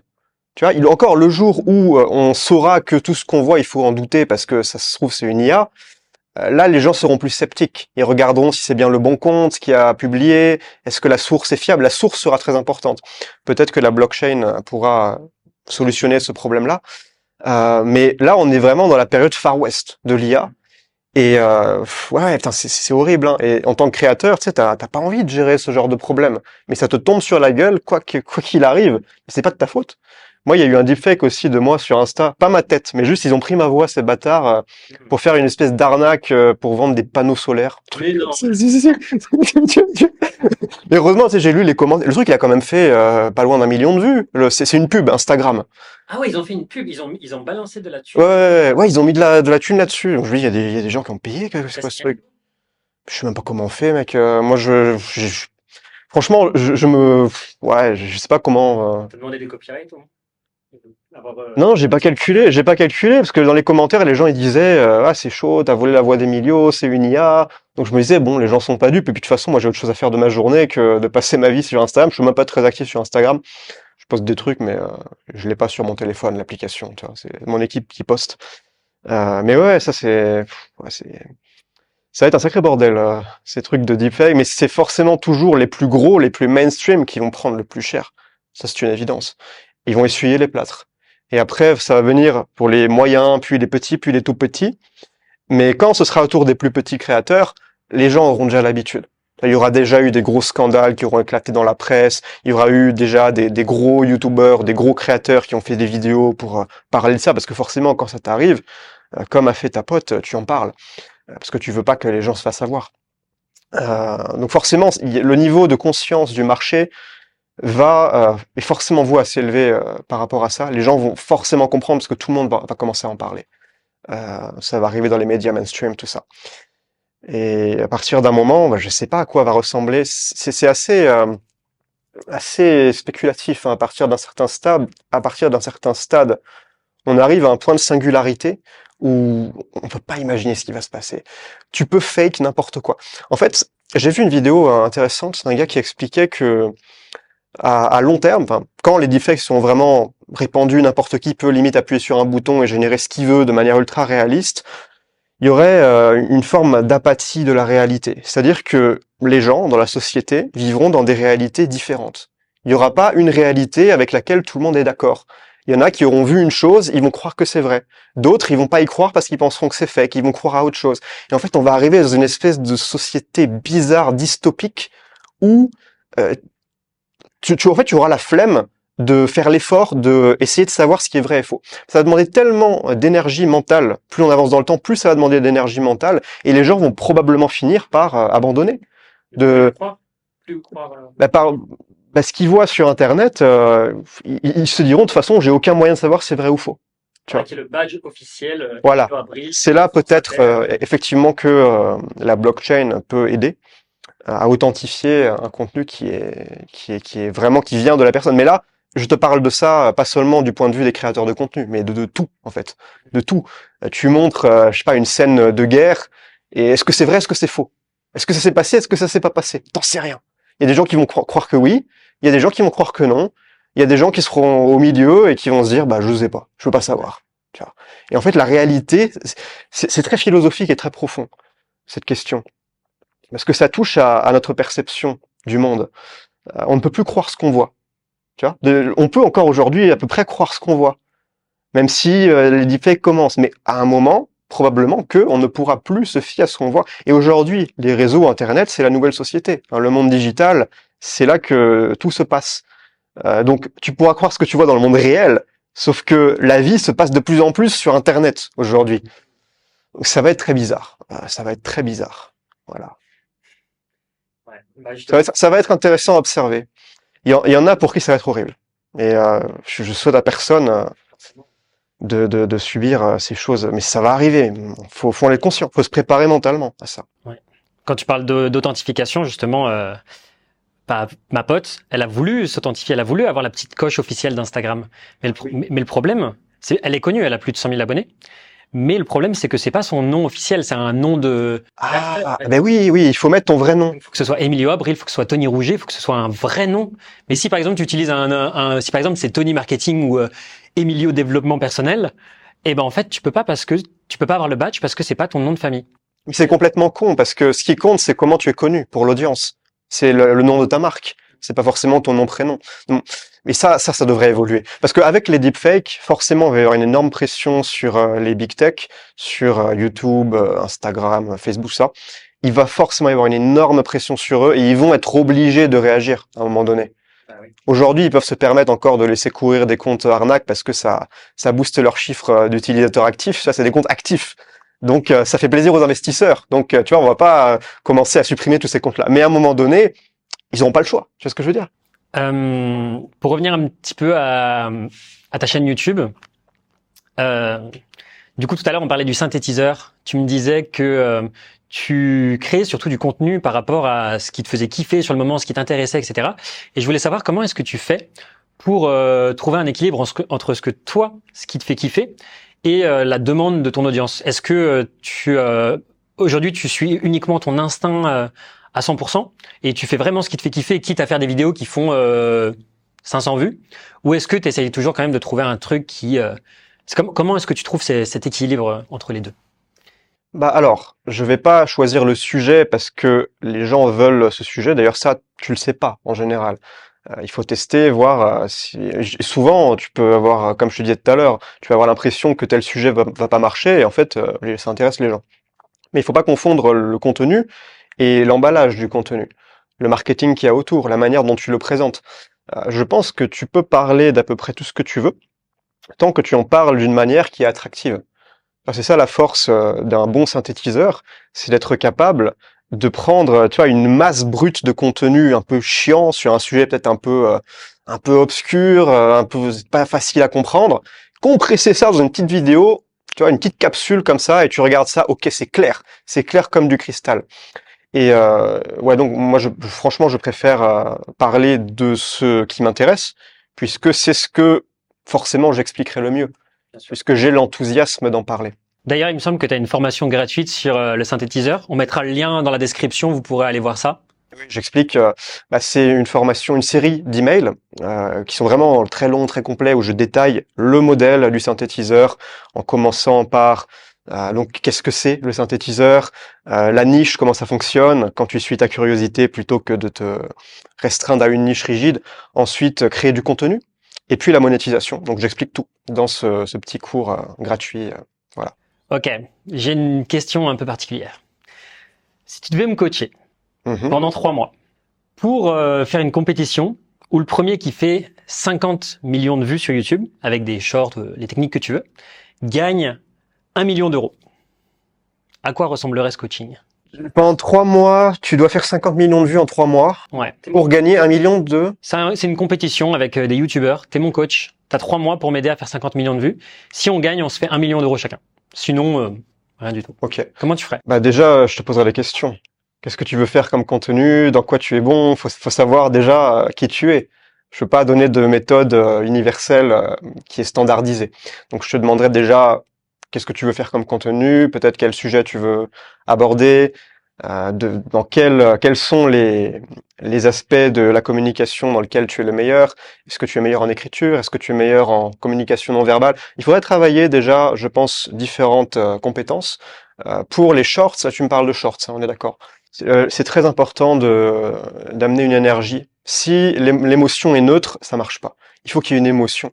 Et cette émotion, tu la transmets de différentes manières, par différents vecteurs, par le sujet, déjà. Un sujet, par exemple, je te parle de Booba. Tu vois, c'est plus émotionnel que, je sais pas, un nom d'un random. Marguerite. Ouais, on s'en fout. Ouais, mais on connaît pas. Mais même quelqu'un, un écrivain un peu chiant, donc, qui n'éveille pas les passions de la foule, tu vois. Alors que Booba, tu vois, il y a tout un bagage émotionnel associé à ça dans l'inconscient collectif, ou Jean-Luc Mélenchon, tu vois, quand c'est politique aussi, ça. Ça part en couille. Voilà, là il y a de l'émotion. Il peut y avoir, les gens qui aiment bien, ils vont fierté. Ceux qui aiment pas, indignation, moi je l'aime pas, lui. Tu vois, bon, c'est très clivant. Les sujets clivants marchent bien. Donc le sujet communique de l'émotion, mais après ça va être à toi aussi de rajouter encore plus d'émotion, notamment par ton langage non verbal. Ça c'est sous-estimé. Ça c'est vraiment sous-estimé. Et on peut vraiment se démarquer là-dessus. C'est-à-dire, il y a beaucoup de créateurs qui vont se lancer, ils vont essayer de faire des vidéos intéressantes en parlant de sujets qui les intéressent, mais tu vois, ils vont garder les mains, ils vont pas montrer les mains, ils vont avoir une expression du visage un peu trop neutre. Il faut savoir jouer, tu sais, un petit talent d'acteur, ça peut se développer. Moi, je l'ai travaillé, ça. C'est pas inné chez moi. Ce que j'ai fait, je peux donner ma petite technique, c'est que pendant des mois, alors j'ai fait pour la première fois cet exercice en 2017. J'étais tout seul à Bali dans ma petite chambre à 10 € la nuit dans mon hôtel, et je me mettais dans la salle de bain. J'avais ce micro-là, tu vois, le petit micro. Je mettais le casque pour m'entendre parler, et je parlais tout seul. Je parlais tout seul face au miroir. Et je disais n'importe quoi. Hein. Je racontais ma journée, je parlais de mes petits challenges, mes petits problèmes. Vraiment, on s'en foutait. Et juste, je mettais la petite intonation, j'analysais comment était mon visage. Quand il y avait un geste aussi, je regardais des conférences de gens qui parlaient bien. Alors, des conférenciers ou des youtubeurs aussi, parfois. Et quand je voyais un geste particulier, je sais pas, par exemple, un truc comme ça, tu vois. Tu parlais, tu fais comme ça. Je me disais, putain, ça c'est pas mal, je pourrais le calquer, le copier. Et donc, je me mettais face au miroir et je faisais le geste en disant une phrase une vingtaine de fois pour l'associer dans mon subconscient. Tu vois, tu répètes le geste et tu crées un chemin de neurones dans ton cerveau. Et après, tu verras que tu te mettras à le faire naturellement. Et au bout d'un moment, tu n'auras plus besoin d'y penser. Ça deviendra de la compétence inconsciente. C'est la compétence passe par plusieurs stades. Tu as l'incompétence inconsciente, l'incompétence consciente, la compétence consciente et la compétence inconsciente. La compétence inconsciente, c'est quand tu as tellement poncé une compétence que tu ne le fais même plus exprès. Tu es bon sans avoir à essayer d'être bon, c'est intégré, c'est naturel chez toi. Voilà. Donc le but, c'est aussi de considérer la communication non verbale comme une compétence et pas comme quelque chose d'inné. Il y a des gens charismatiques, il y a des gens pas charismatiques, évidemment. Il y a des gens qui ont plus la tchatch, qui sont plus extravertis, mais fondamentalement, associer des mouvements, des expressions faciales, des gestuels à ton discours, c'est quelque chose qui s'apprend. Et c'est quelque chose que tu peux intégrer à ton subconscient. Voilà. Donc là, je pense qu'il y a quelque chose à faire. Et évidemment, après, alors, moi je dis souvent, le plus important, ça va être le sujet. Ensuite, ça va être l'accroche. Ensuite, ça va être le script. Et enfin seulement, ça va être le montage. Donc le plus important, c'est le sujet. Tu peux faire un short viral avec un bon sujet. Et enfin, tu les vois sur TikTok, tu as des vidéos virales. C'est filmé comme ça au téléphone. C'est mou, tu vois, ça bouge pas trop, mais Le sujet est bon. voilà. Dès l'accroche, on comprend. Alors l'accroche, ça vient après le sujet. Le but, c'est de communiquer le plus efficacement possible le sujet. Il faut qu'en une phrase, on comprenne la proposition de valeur et l'angle unique que va amener ta vidéo. Parce que si tu as un bon sujet, mais que ton hook, tu fais du baratin, on va pas comprendre. Et les gens sur les shorts, ils sont comme ça. Ils ont la gâchette facile, vraiment. Mais moi, je les regarde. Hein. Des fois, tu sais, j'observe les humains. J'aime bien dans les transports. Dans le BTS à Bangkok, les Thaïlandais, je les regarde. Je regarde des fois sur quelles applications, quelles couleurs je vois sur les téléphones, comment ils, tu vois. Bon, je lis pas leurs messages, tout ça. Je regarde un peu le comportement de l'utilisateur. Et putain, ils sont là. Ils scrollent. Je dis, mais calme-toi, mec, prends un peu le temps, non? Mais j'ai cru comprendre que maintenant, les gens consomment comme ça le contenu. Moi, je suis très chiant à l'ancienne. Hein, je lis des livres maintenant. Et même avant, je regardais des vidéos plutôt longues. Je regarde toujours de temps en temps, mais là, je suis plus sur les livres. Mais j'ai besoin, tu vois, d'observer comment les gens font. Ils sont vraiment à scroller. Donc tu dois vraiment dès les premières secondes accrocher l'attention. C'est si au bout de 5 secondes, on n'a pas compris exactement pourquoi on devrait t'écouter, la personne s'est déjà barrée en fait. Donc il y a vraiment un travail de concision, de densifier l'émotion, aussi de jouer sur la curiosité, très puissant, la curiosité dans les accroches de shorts. Donc sujet, accroche. Script, ensuite tu écris ton script, il faut que ça tienne, en général c'est moins d'1 minute, ça dépend, TikTok tu peux faire plus d'1 minute et t'es payé pour ça, t'as la monétisation. Sauf que c'est chiant parce que tu peux pas le mettre sur YouTube Shorts. À l'époque, moi je me faisais chier, Parce je que la faisais longueur est plus, c'est 1 minute et 1 seconde, alors que sur YouTube, c'est moins d'1 minute, c'est ça? Exactement. Ouais, j'ai déjà vu ça. J'ai déjà testé, en fait. Moi je faisais deux versions avant de mes shorts. Je faisais une version plus d'1 minute pour choper la thune, la TikTok Money, et une version un peu plus condensée, j'enlevais des petits bouts de phrases que je pouvais pour YouTube Shorts, justement. Tu vois même d'ailleurs sur YouTube des gens qui font leurs vidéos pour TikTok et en fait, t'attends là d'avoir la punchline de fin et là la vidéo elle coupe genre à 59 secondes parce que c'est pour YouTube. En fait, ils ont juste coupé directement la fin de la vidéo. Ouais. Et ça marche. Ouais. C'est con, mais souvent il manque même un élément de compréhension, mais Parce que les gens veulent avoir la fin et en fait ils vont jusqu'au bout de la vidéo et là ils sont frustrés, mais vu qu'ils ont regardé jusqu'au bout, YouTube prend ça comme un Exactement. Et bon, je conseille pas forcément de faire ça, mais après, donc je disais, tu as le sujet, l'accroche, le script, on va le densifier au maximum. Il faut faire des phrases courtes, des phrases punchy, avec des mots forts. Là, tu vas toujours chercher à utiliser l'adjectif le plus puissant. Tu vas pas dire j'ai eu un gros problème hier. Tu vas dire putain, hier il m'est arrivé, c'était l'apocalypse, ou il m'est arrivé un événement catastrophique, quelque chose de vraiment émotionnel. Il faut rajouter de l'émotion aussi dans le script, dans le choix des mots, c'est important. Si tu prends des mots génériques comme j'ai très faim, ou j'aime beaucoup cela, les mots beaucoup, très, toi ces mots un peu vagues, génériques, il faut les remplacer par des adjectifs plus spécifiques et plus émotionnels. Petit hack que je donne à tes viewers, utilisez le Becherel des synonymes. C'est une application, ça coûte 3 € je crois sur l'App Store. Je sais pas si elle est sur Android, mais tu tapes un mot dans le Becherel des synonymes et il va te sortir tous les synonymes. Donc si tu écris ton script, tu te dis putain là, je pourrais trouver mieux comme mot, plus précis, tu vois. Je sais que, mais j'ai pas le mot en tête, tu vois, il me vient pas. Et ben tu tapes un mot un peu générique dans le Becherel des synonymes. Il te met la liste et tu choisis, souvent tu dis putain c'est ça exactement le bon mot, et voilà. D'accord. Et toi, je sais que tu utilises des expressions que tu crées de toutes pièces, des fois dans tes shorts ou même dans tes vidéos, des trucs qui sont vraiment, qui sont des mots qui sont vraiment violents. Ou le Nutello. Nutello. Ou je sais pas moi, par exemple, est-ce que j'ai un exemple? Je sais pas, c'est des sortes d'expressions que tu crées qui sont, en tout cas, qui sont comme des power words que tu crées de toutes pièces. Est-ce que tu as une méthode que tu pourrais partager pour, tu vois, si tu devais faire une mini masterclass de 3 minutes sur justement créer ces power words ou sélectionner les bons power words, ce serait quoi, toi? Parce que je trouve que tu as une certaine expertise là-dessus. C'est une expertise très ciblée, hein. Oui. Ça c'est vraiment pointu, hein. Ouais. Alors, moi j'aime bien les mots un peu loufoques. Les mots alors, on les comprend, mais il y a une sonorité assez comique. Parce que, par exemple, moi j'aime bien dire le mot sagouin. Ou alors le mot bougre, bougrement. Plutôt que énormément, je dis bougrement. Et des fois, les gens, ils bug là-dessus, ils commentent, ils sont là, ah, bougrement, ah, c'est drôle. J'aime bien dire le mot sagouin, tu vois, j'aime bien, tu vois, les mots qui sont un peu insolites. Mais, tu sais pas pourquoi, il y a une charge émotionnelle assez comique. Tu trolles un peu les gens en le disant. Les gens comprennent que tu les trolles, mais ça les fait marrer, donc ils aiment bien. Voilà. Tu les trouves comment, ces mots-là? C'est des mots que tu vas piocher dans ta mémoire ou c'est des mots que tu connais? Comment tu arrives à trouver ces mots-là ou Bah alors là, la vraie question, c'est comment enrichir son vocabulaire. Comment augmenter son répertoire vocabulaire? Pour ça, faut lire principalement des livres, hein, c'est se confronter au langage. Si tu te contentes de parler avec tes potes un peu normies qui ont un langage très courant, tu ne vas pas être exposé à des mots que tu n'entendrais pas dans la vie de tous les jours. Et pour ça, les livres sont une très bonne option. Ou écouter simplement des gens qui parlent bien.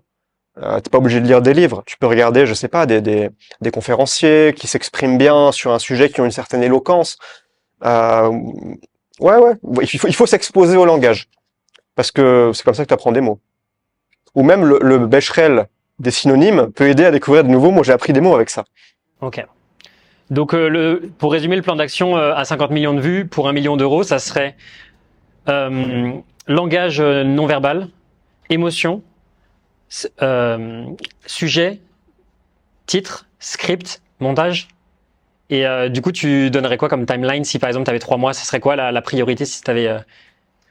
Si là, tu vois, là, je te dis, tu as 1 million d'euros posés sur la table, on doit faire 50 millions de vues. Ok. Bon, on va commencer. Je t'ai dit, là, j'applique juste mon framework. D'accord. C'est-à-dire, je peux pas vraiment là te dire comment on ferait parce que j'ai besoin d'abord de te comprendre, de poser des questions, parce que c'est à propos de toi, c'est toi le créateur, tu vois. Mais si j'applique mon framework, la première chose qu'on fera, c'est chercher des sujets qui ont du potentiel, parce que tout part du sujet. Le sujet est le plus important. Ok, j'ai une dernière petite question. J'ai une dernière petite question sur les shorts. Vas-y, Avant un autre mini-jeu. allons-y, j'ai hâte. Ok. Alors, qu'est-ce que tu vois comme erreur fréquente puisque tu as créé une formation sur les shorts? Est-ce que tu vois un mythe, une sorte de mensonge que peut-être certains débutants pourraient avoir sur les vidéos courtes, ou une erreur fréquente que tu vois régulièrement que beaucoup de débutants font? Ouais.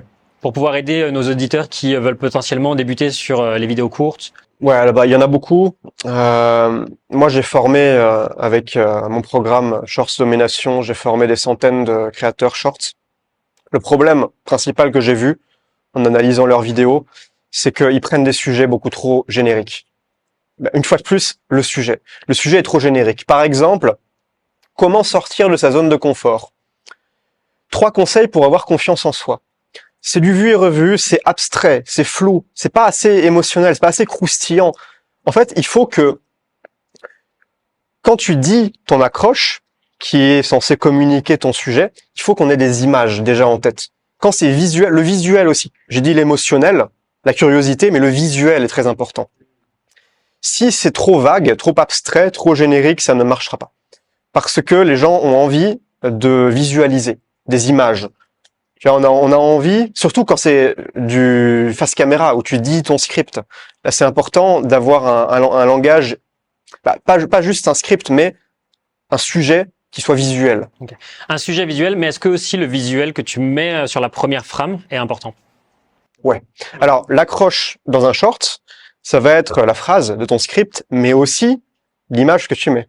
Est-ce que c'est toi, où on va te voir faire un geste ou bouger tes mains? Est-ce que c'est un extrait vidéo? Est-ce que c'est tu rajoutes des petits emojis, des trucs comme ça? Qui fait des Ouais. Alors, le mouvement aussi. Je peux te donner ça comme hack. Un zoom. Mettre du mouvement dans les shorts parce que bon, on parle à des gens qui ont une capacité d'attention équivalente à celle d'un poisson rouge. C'est pas pour être méchant, c'est vrai. Voilà, faut le dire. Moi aujourd'hui, je fais plus ça. Ça m'intéresse plus de travailler de cette manière. Mais dans un short, si tu veux être viral, là, j'ai cru comprendre que c'est ça que tu me demandes, mets du mouvement. Faut que ça bouge. Souvent, moi, ce que je faisais, je prenais des b-rolls, type Storyblocks ou autre chose, et je les accélérais. Tu sais, je les mettais en vitesse x6. C'était le maximum que permettait mon logiciel à l'époque. Et tu voyais l'action, mais qui se passait super vite. Et en fait, ton cerveau enregistre quand même. Et voilà, donc tu compactes du mouvement en très peu de temps, parce que ça n'a pas beaucoup de temps de toute façon, faut aller vite. Clairement, ouais. Donc là, on arrive sur un petit, on va dire un mini-jeu que j'ai appelé l'interview pépite. En gros, les pépites, c'est l'argent. Ok. C'est pas une question sur tes revenus ou quoi que ce soit. Ça va être des questions sur comment tu dépenses tes pépites. Ok. Sur, tu vois. Comment je dépense ma tunasse? Voilà, c'est ça. L'argent des abonnés. Voilà, c'est ça. Mais tu peux utiliser le terme pépite parce que c'est drôle, vu que c'est une interview pépite. Mon cher Emilio, depuis quand tu accumules des pépites dans ton business? Sérieusement, depuis 2020. Est-ce que tu te souviens de la première pépite que tu as gagnée avec tes formations en ligne? Oh oui, tu veux que je te raconte? Ouais, carrément.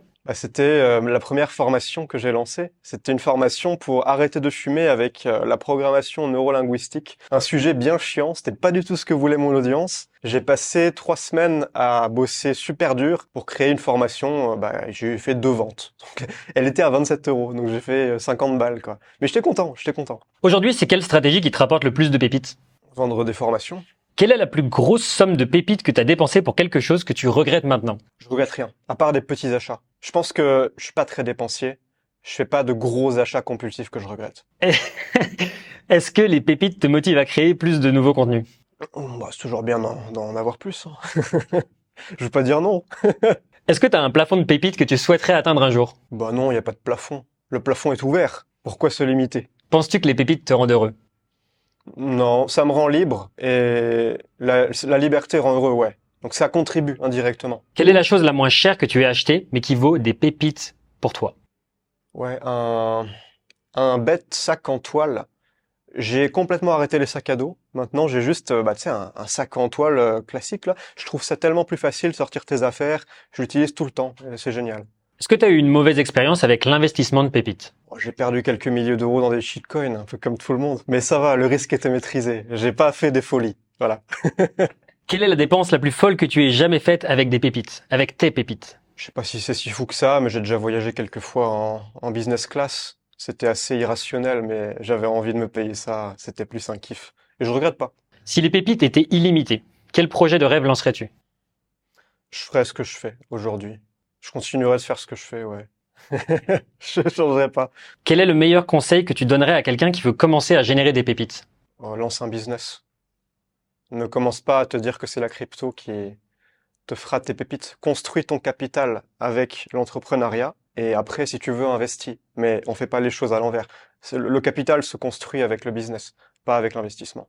J'aime bien tes petits jeux, c'est cool. Ouais, j'avais envie de faire tu sais, genre de faire varier un peu les délires, tu vois, je me suis dit, Ouais, mais c'est cool, j'adore. on va parler des tunnels. Le podcast s'appelle Le Tunnel. D'accord. Et Le tunnel de vente? c'est toi qui vois comment tu veux tu peux l'imaginer comme tu veux, mais oui, sous-entendu. Je suis pas un expert en tunnel souterrain. J'ai pas grand-chose à te dire là-dessus. Si tu me parles de tunnel, c'est du marketing. Ouais. D'ailleurs, blague à part, mais tu parles de tunnel, mais j'ai travaillé dans les mines d'or. Ah ouais? Ouais, en Australie. Ah, j'ai un copain qui fait ça. Je sais pas si c'est l'or, mais dans les mines, ouais, et apparemment, tu gagnes bien en étant salarié dans les mines. Ouais, c'était il y a des années, mais c'est mes premiers gros revenus que j'avais fait dans ma vie et c'est ouais. Ok. Ouais, voilà. Au milieu du désert, c'est ça? Ouais, donc en fait, tu prends l'ouest, enfin l'Australie du sud de l'ouest et en fait, t'as Perth et après tu vas à 1000 km dans les terres, Ouais. c'est au milieu du désert, t'as rien du tout à part des mines d'or. Et j'ai travaillé là-bas. Ouais. Ok, incroyable. Ouais, il y en a plein qui vont là-bas pour faire de la thune, justement. Ouais, bah c'était vraiment Parce l'objectif. qu'ils gagnent bien et qu'ils se font, je sais pas, un SMIC par semaine, c'est ça? Bah ouais, même plus. Hein. Même plus, ouais. Beaucoup plus. C'est fou, hein? Ouais. C'est Tu peux fou faire que- tu peux faire Il y a du. plein de gens qui sont pas au courant. Je pense que si tout le monde était au courant, faut pas trop le dire. Parce que t'as plein de gens, ils sont là, vas-y, je me casse en Australie pour faire de la thune. Et après, je voyage, je fais mes trucs. Bah tiens, je vais le dire aux abonnés. Si vous voulez un plan pour gagner 10 000 euros par mois, allez en Australie à Kalgoorlie. Et par contre, c'est la pire expérience de votre vie, mais par contre, vous gagnez beaucoup d'argent rapidement. Et ça, franchement, ça. Ah ouais, c'est très dur. C'est pas agréable, c'est pas particulièrement, c'est pas vivable sur du long terme. En tout cas, pas pour moi. Après, il y a plein de gens qui restent Ouais, là-bas ouais. qui. Quand t'es jeune, Ouais, voilà. t'es costaud, t'es en bonne santé, ça va. T'as envie de faire de la thune, en fait, tu vas là-bas. Si tu veux te refaire rapidement, en fait, c'est. Puis même si tu veux, moi, les sous que j'ai gagnés là-bas, ça m'a permis ensuite d'économiser beaucoup d'argent et ensuite de lancer mon business. Au début, c'était l'argent qui m'a permis en fait d'avoir des économies quand j'ai voulu me lancer et de pouvoir me lancer à fond dès le début. Ok, donc le tunnel. Quel est le tunnel que la majorité de tes clients suivent pour passer de prospect à client? Donc quand je parle de tunnel, je parle donc de tunnel de vente, donc je sais pas, acquisition, fidélisation, même. Enfin, tu vois, tout à l'heure on parlait de synthétiseur, donc tu vois, ça peut être différents moyens. Donc par exemple, peut-être que toi c'est YouTube, etc. Donc est-ce que tu veux nous parler un petit peu de ça? Bien sûr. Alors, moi, c'est principalement du trafic organique que j'ai. C'est-à-dire, les gens me découvrent avec les réseaux. Principalement YouTube, même si là, je diversifie. Je me considère plus comme créateur YouTube. Là, je me considère comme créateur tout-terrain. J'ai plusieurs plateformes, donc j'ai un peu tout, hein. J'ai maintenant LinkedIn, j'ai Twitter, j'ai même Facebook, j'ai Instagram, j'ai un canal Telegram, j'ai évidemment ma chaîne YouTube, j'ai ma newsletter. Donc tu vois, je suis un créateur tout-terrain, multiplateforme, multiformat aussi, mais les gens me découvrent par là. Je ne fais pas, par exemple, de publicité. Tu peux me demander pourquoi. J'ai plein de potes qui font beaucoup d'argent avec la publicité, et à chaque fois, ils me disent, mais Emilio, t'es complètement fou. Tu devrais au moins faire du retargeting. Puis le truc, ça me fait chier. J'ai pas envie de m'emmerder, tu vois. J'adore avoir un business simple. Moi, la simplicité, c'est ce qui me rend le plus heureux. Garder une vie minimaliste, ne pas commencer à t'encombrer de projets, de sous-projets dans tous les sens. Et au bout d'un moment, ça génère tellement de charge mentale. Moi, j'aime bien quand c'est simple. Et ça m'est arrivé à plusieurs reprises de complexifier trop mon activité, mais toujours je reviens avec quelque chose de simple. Donc là, je fais un post aujourd'hui par jour, c'est ce que je fais en ce moment. Je publie la même chose partout où je peux. Donc je me fais pas chier d'avoir une stratégie sur chaque plateforme, ce serait impossible. Donc je publie la même chose partout. Les gens lisent, ceux qui aiment bien, il y a un appel à l'action en bas du post. Ils peuvent justement, là en ce moment, c'est s'inscrire à la formation synthétiseur, le petit atelier gratuit synthétiseur. Et ensuite, ils arrivent dans ma liste email. Et à partir de là, je vais vendre mes produits. Bon, il y a des séquences de contenu que les gens reçoivent quand ils s'inscrivent. Puis après, j'envoie des newsletters à ma liste. Je fais des promotions sur mes programmes. Et je vends exclusivement par mail, ouais. Je trouve pas ça efficient de vendre sur les réseaux, sur les plateformes algorithmiques. Je sépare vraiment les plateformes algorithmiques, donc YouTube, LinkedIn, Twitter, Instagram, tout ça, et les plateformes non algorithmiques. Pour moi, il y en a deux, c'est Telegram. Telegram, j'adore parce que les gens voient vraiment ce que tu postes. Et tu peux poster, c'est comme la liste email, Telegram, mais de manière beaucoup plus légère. Il n'y a pas d'enjeu, tu peux balancer un peu ce que tu veux, tes pensées, tu peux faire un petit audio. Et t'as pas à te taper l'interface horrible d'ActiveCampaign pour programmer ton mail, choisir le segment auquel tu veux l'envoyer. Non, ça c'est simple, c'est simple. Encore une fois, j'adore la simplicité. Mais liste email, canal Telegram, là, je vais vendre aussi, mais pas sur les réseaux classiques. Et sur les réseaux classiques, le seul objectif marketing, d'un point de vue marketing, ça va être de ramener les gens sur ma newsletter, ma liste email. Mais par exemple, ton canal Telegram, est-ce que tu qualifierais ça plus comme un canal de fidélisation, par exemple, pour par exemple créer une relation avec cette audience-là? Parce que j'avais vu, moi j'étais dans ton canal Telegram, j'avais vu certains posts que tu créais sur justement des petites vidéos que tu postais dans ta vie de tous les jours. À un moment, tu étais en camping à la montagne. Oui, il y a Chiang Mai, ça. il y a des années. C'était il y a des années, ça. Ouais. Ou une autre fois, tu étais à Bali et non, sur une île à Koh Samui, il y avait un serpent qui essayait de rentrer dans ta maison. Je te rappelle de ça. Ah bah oui, bien sûr, moi je me souviens.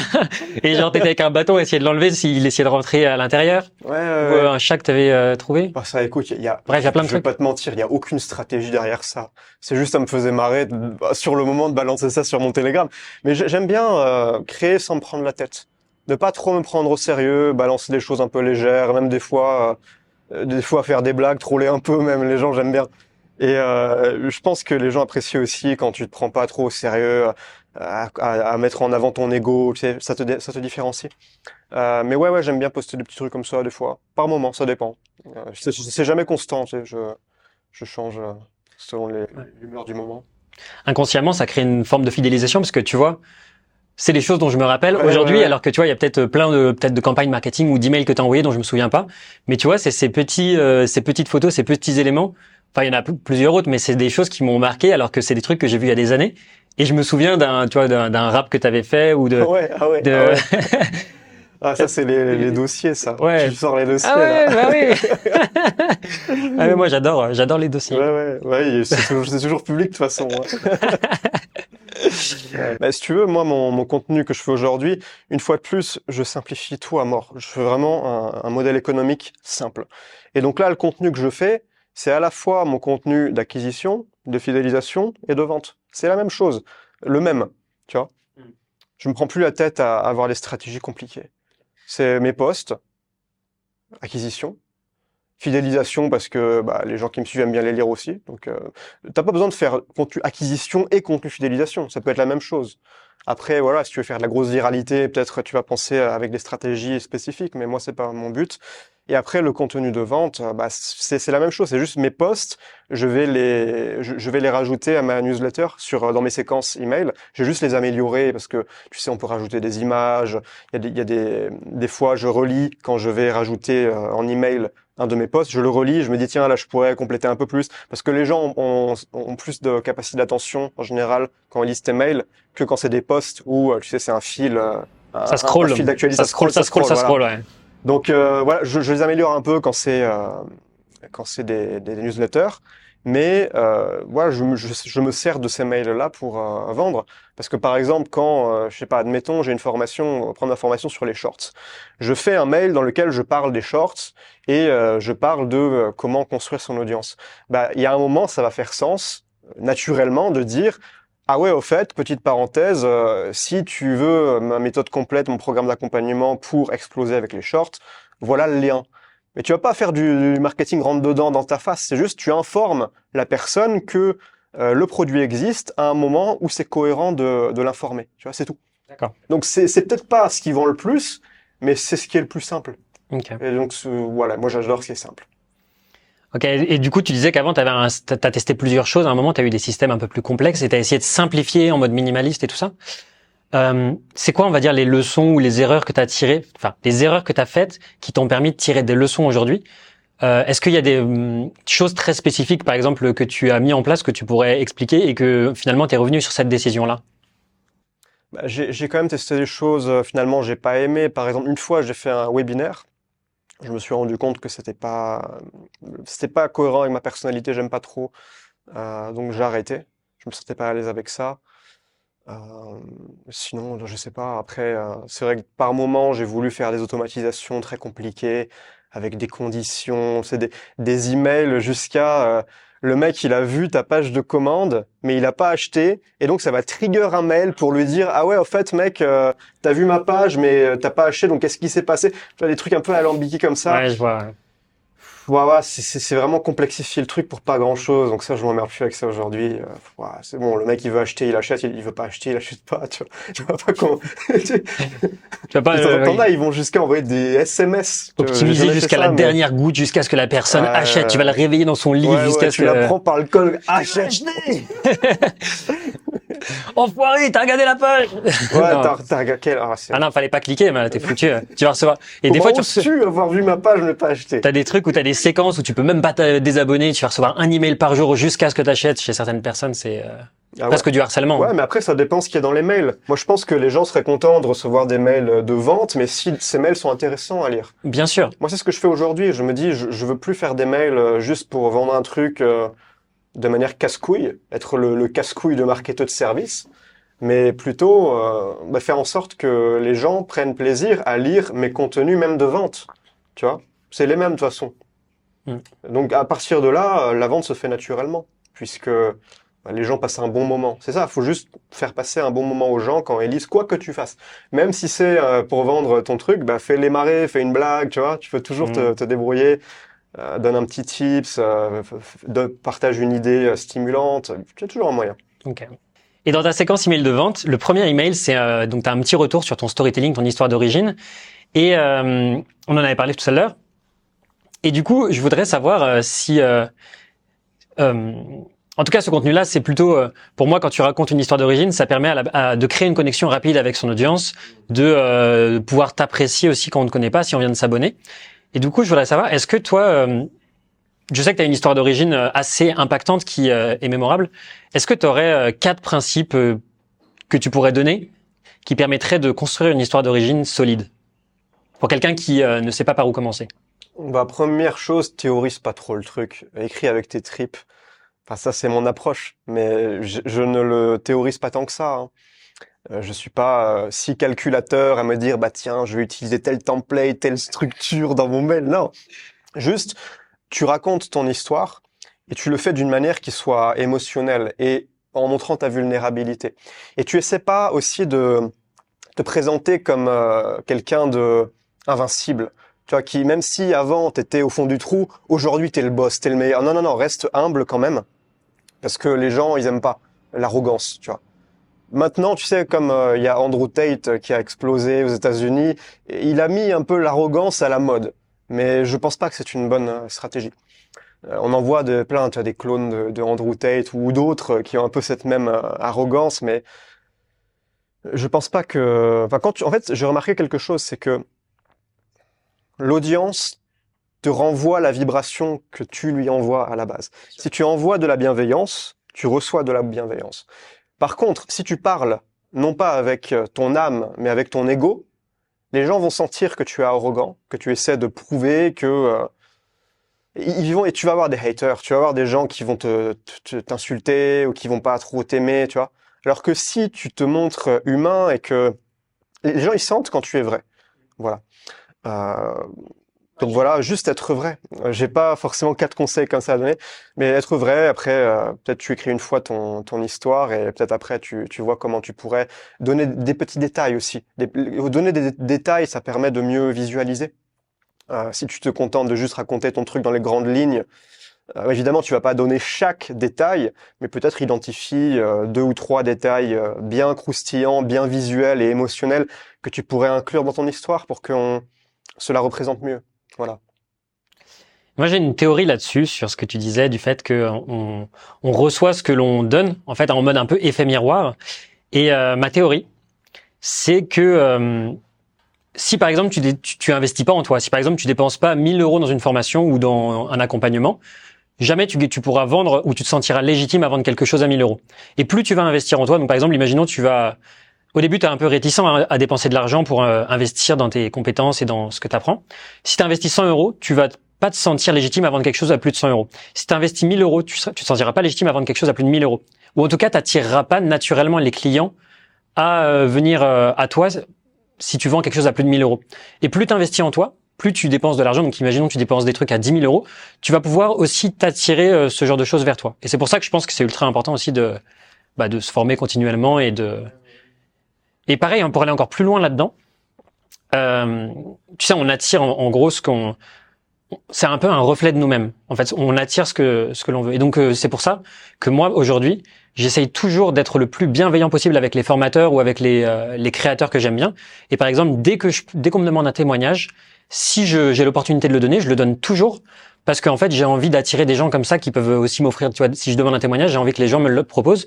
Et s'il y a quelqu'un que j'aime bien, que j'ai bien kiffé son truc, il me demande un témoignage, toujours j'essaie de faire un témoignage ou encore un level plus loin. Si avant je téléchargeais des formations ou des choses comme ça, et aujourd'hui je me suis donné comme règle d'or de toujours acheter les choses pour par exemple des formations, des films ou des musiques, de toujours les acheter parce que je pense que je sais pas, l'univers d'une manière ou d'une autre peut-être me le rendra ou quoi que ce soit, même s'il me le rend pas. En tout cas, je suis plus aligné avec moi-même de faire ça comme ça. Et je me dis que d'une manière ou d'une autre, tu vois, c'est un peu une histoire de karma, tu vois. Tu veux dire les acheter comparé à les télécharger sur The Pirate Bay, c'est ça?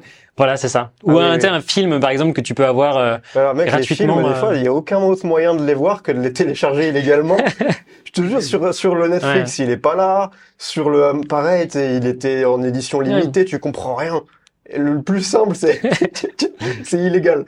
Mais, Ouais, je suis d'accord avec toi, mais maintenant j'essaie de les acheter sur iTunes ou sur ah trucs. ouais. Ouais. Ouais, bah évidemment, ouais, quand tu peux, tu achètes. Ouais. Ouais. Ça fait sens. Ouais.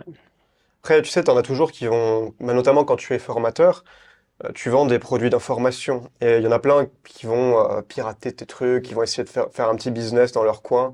C'est Moi, ça m'est ça. arrivé plein de fois, évidemment, même des mecs, c'était quand j'étais à Dubaï avec des potes, on était au resto, et mon pote, il me montre ses DM Insta, et t'avais un mec qui disait, ouais, j'ai toutes les formations, Yomi Denzel, machin, Emilio Abril. Il me montre ça, je dis, putain, vas-y, tu veux pas l'appeler ou lui envoyer des messages? On lui envoyait des messages un peu pour le troller. Mais je pense que dans tous les cas, en fait, je vais pas essayer de lutter contre ça, parce que je pense que si quelqu'un achète ma formation en resell à ce mec-là, ça va me faire un fan. Tu vois, il va consommer mon contenu d'une certaine manière.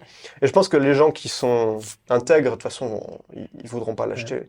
Parce que s'ils te respectent, tu vois, si le mec te connaît pas, ok, il achète ton truc, après il se dit putain, c'est intéressant, je vais aller voir sa chaîne YouTube, et après peut-être qu'il t'achètera un truc plus tard. Bien sûr, bien sûr. Moi, je connais pas personnellement, mais je connais un Américain qui fait leaker ses formations volontairement sur des sites de torrent pour que, en fait, justement, des personnes découvrent ce gars-là comme ça, et en fait, ils vont parce qu'en fait, lui, sa stratégie, c'est qu'il a des formations payantes, mais ensuite, il a un accompagnement à 15 000 €. C'est Et donc, ça qu'il veut en vrai. ouais, en fait, le vrai truc qu'il vend, c'est l'accompagnement à 15 000 €. Donc, t'as une formation à 500 € ou 1 000 € qui leak. En fait, il va apporter énormément de valeur et en fait, il fait exprès de la faire leaker. Et c'est une stratégie marketing un peu étrange, mais shady. ouais, c'est ça. Mais en fait, derrière, les gens, ils vont avoir énormément de valeur. Ils vont se dire, ah ouais, mais ce mec-là. Est-ce que les mecs qui vont sur The Pirate Bay, ils ont 15K pour son offre à ticket après? C'est plus des gens qui n'ont pas de thunes, je pense. Ouais.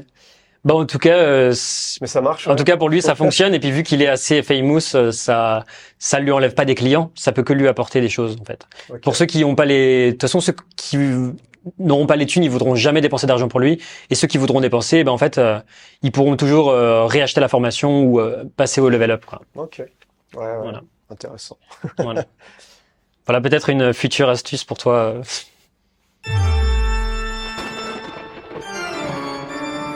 Donc maintenant, on va jouer à un jeu des 7 questions éclairs. Je vais te poser 7 questions rapides, en commençant par la 7 et en descendant jusqu'à 1.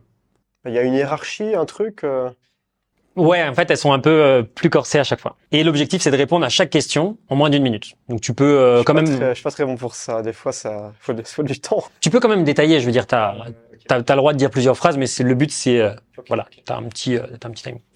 Quel achat de moins de 100 € a impacté ta vie positivement dans les 6 derniers mois?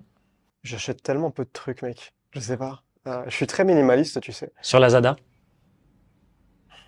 T'as pas un petit truc que t'aurais acheté? Un truc qui a impacté ma vie, c'est Positivement. positivement. C'est peut-être pas ce à quoi tu t'attends, mais c'est des protections pour empêcher que mon chat défonce le canapé. Ça va me faire économiser de l'argent, ce truc-là. Mmh. C'est un truc en plastique que tu colles là et C'est pour qu'il se fasse les parce griffes? que ce con, il arrête pas quoi. Il veut défoncer mon canapé. Son objectif dans la vie, c'est ça. Il a une haine viscérale pour mon canapé. Il veut le défoncer. Et donc voilà, je protège le canapé pour pas que parce que c'est pas le mien. Ok, question numéro 6. Qu'est-ce que tu penses qui est vrai, mais tu ne peux pas le prouver? Par exemple, une croyance ou... Que Dieu existe. C'est peut-être un peu général. Non, il n'y a pas de bonne ou de mauvaise réponse. Ok, bah voilà ma Ok. réponse alors. Ok. Tu veux détailler ou... Bah, notre cerveau, c'est une masse biologique de à peu près 1 à 1,5 kg et notre intelligence est limitée à cet objet, tu vois. Et donc, l'intelligence infinie de l'univers ne pourra jamais être accessible à nous, simples humains, parce qu'on est limité par la matière. Et je trouve ça très beau, parce qu'on ne saura jamais la réponse. Voilà. Ok, moi je trouve, enfin c'est un sujet, j'aurais envie d'en parler avec toi. Ok, parce que je m'intéresse à ça depuis récemment. Ouais. C'est un sujet que j'ai toujours été un peu, enfin pas très à l'aise pour en parler, et là je m'y intéresse parce que je pense qu'il y a une part de nous, même si on est très cartésien, carré, etc. dans la vie, il faut avoir une part aussi de créativité. Et par exemple, dans un livre qu'ils m'ont recommandé, et que j'ai lu la semaine dernière, que j'ai trouvé vraiment cool. Ça s'appelle Conversation avec Dieu. Ça me dit quelque chose. Ouais. C'est de qui?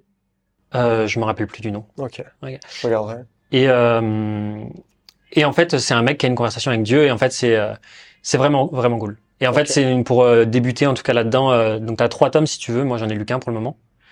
Et en fait, j'ai l'impression que quand j'écris dans mon journal maintenant, parce que j'écris dans un journal tous les jours, dans le livre, le concept c'est qu'en fait, peut-être que ton message il vient pas forcément de ton cerveau, mais en fait de quelque chose de plus haut, Ouais. et qu'en fait t'es connecté en fait t'es juste presque un messager en fait. On parlait de créativité tout à l'heure. Ce moment que tu me décrivais où tu as eu, je sais pas combien d'idées de vidéos qui ont super bien marché. Il y avait une énergie qui circulait en toi à ce moment-là. Cette énergie, tu peux pas la théoriser. Il n'y a pas d'équation scientifique, mathématique qui peut expliquer ça. C'est quelque chose de mystérieux et je trouve ça beau. Mais il n'y a pas besoin de chercher à l'expliquer, juste le vivre, l'expérimenter. Il y a des choses qu'on peut pas expliquer. De toute façon, la science est très limitée par rapport à l'infinité de l'univers. Si ça se trouve, l'univers, tu sais, c'est juste un petit grain de sable. L'univers visible, si ça se trouve, n'est qu'un petit grain de sable, comme dans le désert du Sahara. C'est rien du tout, si ça se trouve. Il y en a plein d'autres univers, je sais pas. Mais une fois de plus, notre cerveau est limité par la matière. On peut pas conceptualiser certaines choses qui nous dépassent. Quand tu penses au mot successful, donc quelqu'un qui a du succès, qui est la première personne à qui tu penses? Probablement Naval, parce que c'est une personne qui à la fois qui a réussi financièrement et qui est très heureuse. C'est rare cette combinaison. Donc ouais, je dirais Naval. Question numéro 4. As-tu un échec ou un échec en apparence qui t'a permis de te préparer pour le succès? Bah, je dirais la première formation que j'ai lancée. J'ai fait 2 ventes. Je l'ai lancée, elle était à 27 balles. Donc clairement, mon temps de travail, j'ai passé 3 semaines là-dessus, n'a pas été très rentable. Mais cet échec, entre guillemets, ça te permet, tu sais, quand tu le fais une fois, le faire une deuxième fois, c'est beaucoup plus facile. Et lancer ton premier produit, c'est toujours intimidant. Surtout à l'époque, moi, c'était, mec, en 2016. En 2016, c'était bizarre. Aujourd'hui, tout le monde fait sa formation. À l'époque, t'étais traité d'escroc. Le mot formation, Formateur. il y en avait plein, ils disaient, mais qu'est-ce que tu fais? C'est pas normal, tu vois. C'est comme les placements de produits. Aujourd'hui, c'est normal. Tous les youtubeurs en font.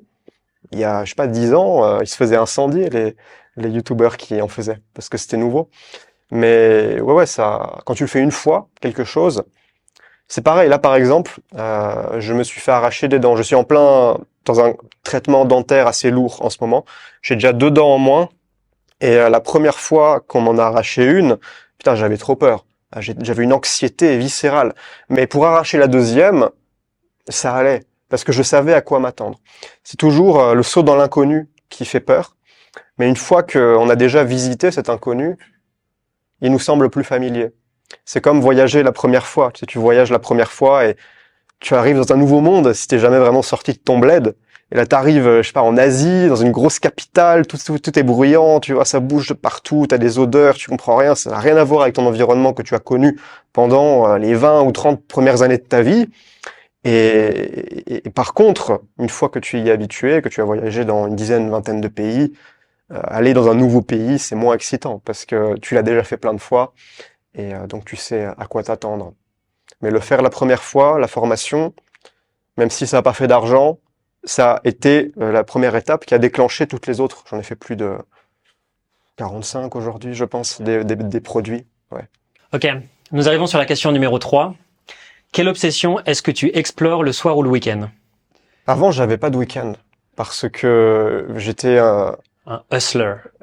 c'est depuis que là je suis en couple et ma copine elle travaille. Donc elle a le week-end et donc je me calque un peu sur son rythme. Donc je sais pas, je pense l'obsession, je sais pas si c'est une obsession, j'en ai pas vraiment, je passe du temps avec mon chat, avec ma copine. On aime bien aller au onsen, tu sais c'est les bains japonais. Ouais. Et ça c'est un peu ma lubie du moment. Je trouve ça très relaxant et ouais, c'est agréable. Tu vas toutes les semaines? Ouais, il y a eu une période, j'allais même tous les jours, mec. Ah ouais. Je travaillais là-bas. Genre, j'avais fait mon bureau. Non mais t'as emmené ton iPad. Et parce qu'en fait, tu as les bassins avec de l'eau chaude, de l'eau froide. J'aime bien aussi l'eau froide, tu sais. Parce que tu peux faire un peu ton Wim Hof. Bon, c'est pas à 0 degré, c'est pas glacé, mais c'est quand même entre 10 et 15 degrés, c'est bien froid. T'as le sauna et tout, et t'as aussi des salles avec des murs. Par exemple, tu as une salle, les murs c'est du charbon. T'as une salle, les murs c'est du sel d'Himalaya. T'as une salle, les murs c'est du cyprès japonais. T'en as une, c'est de l'argile rouge.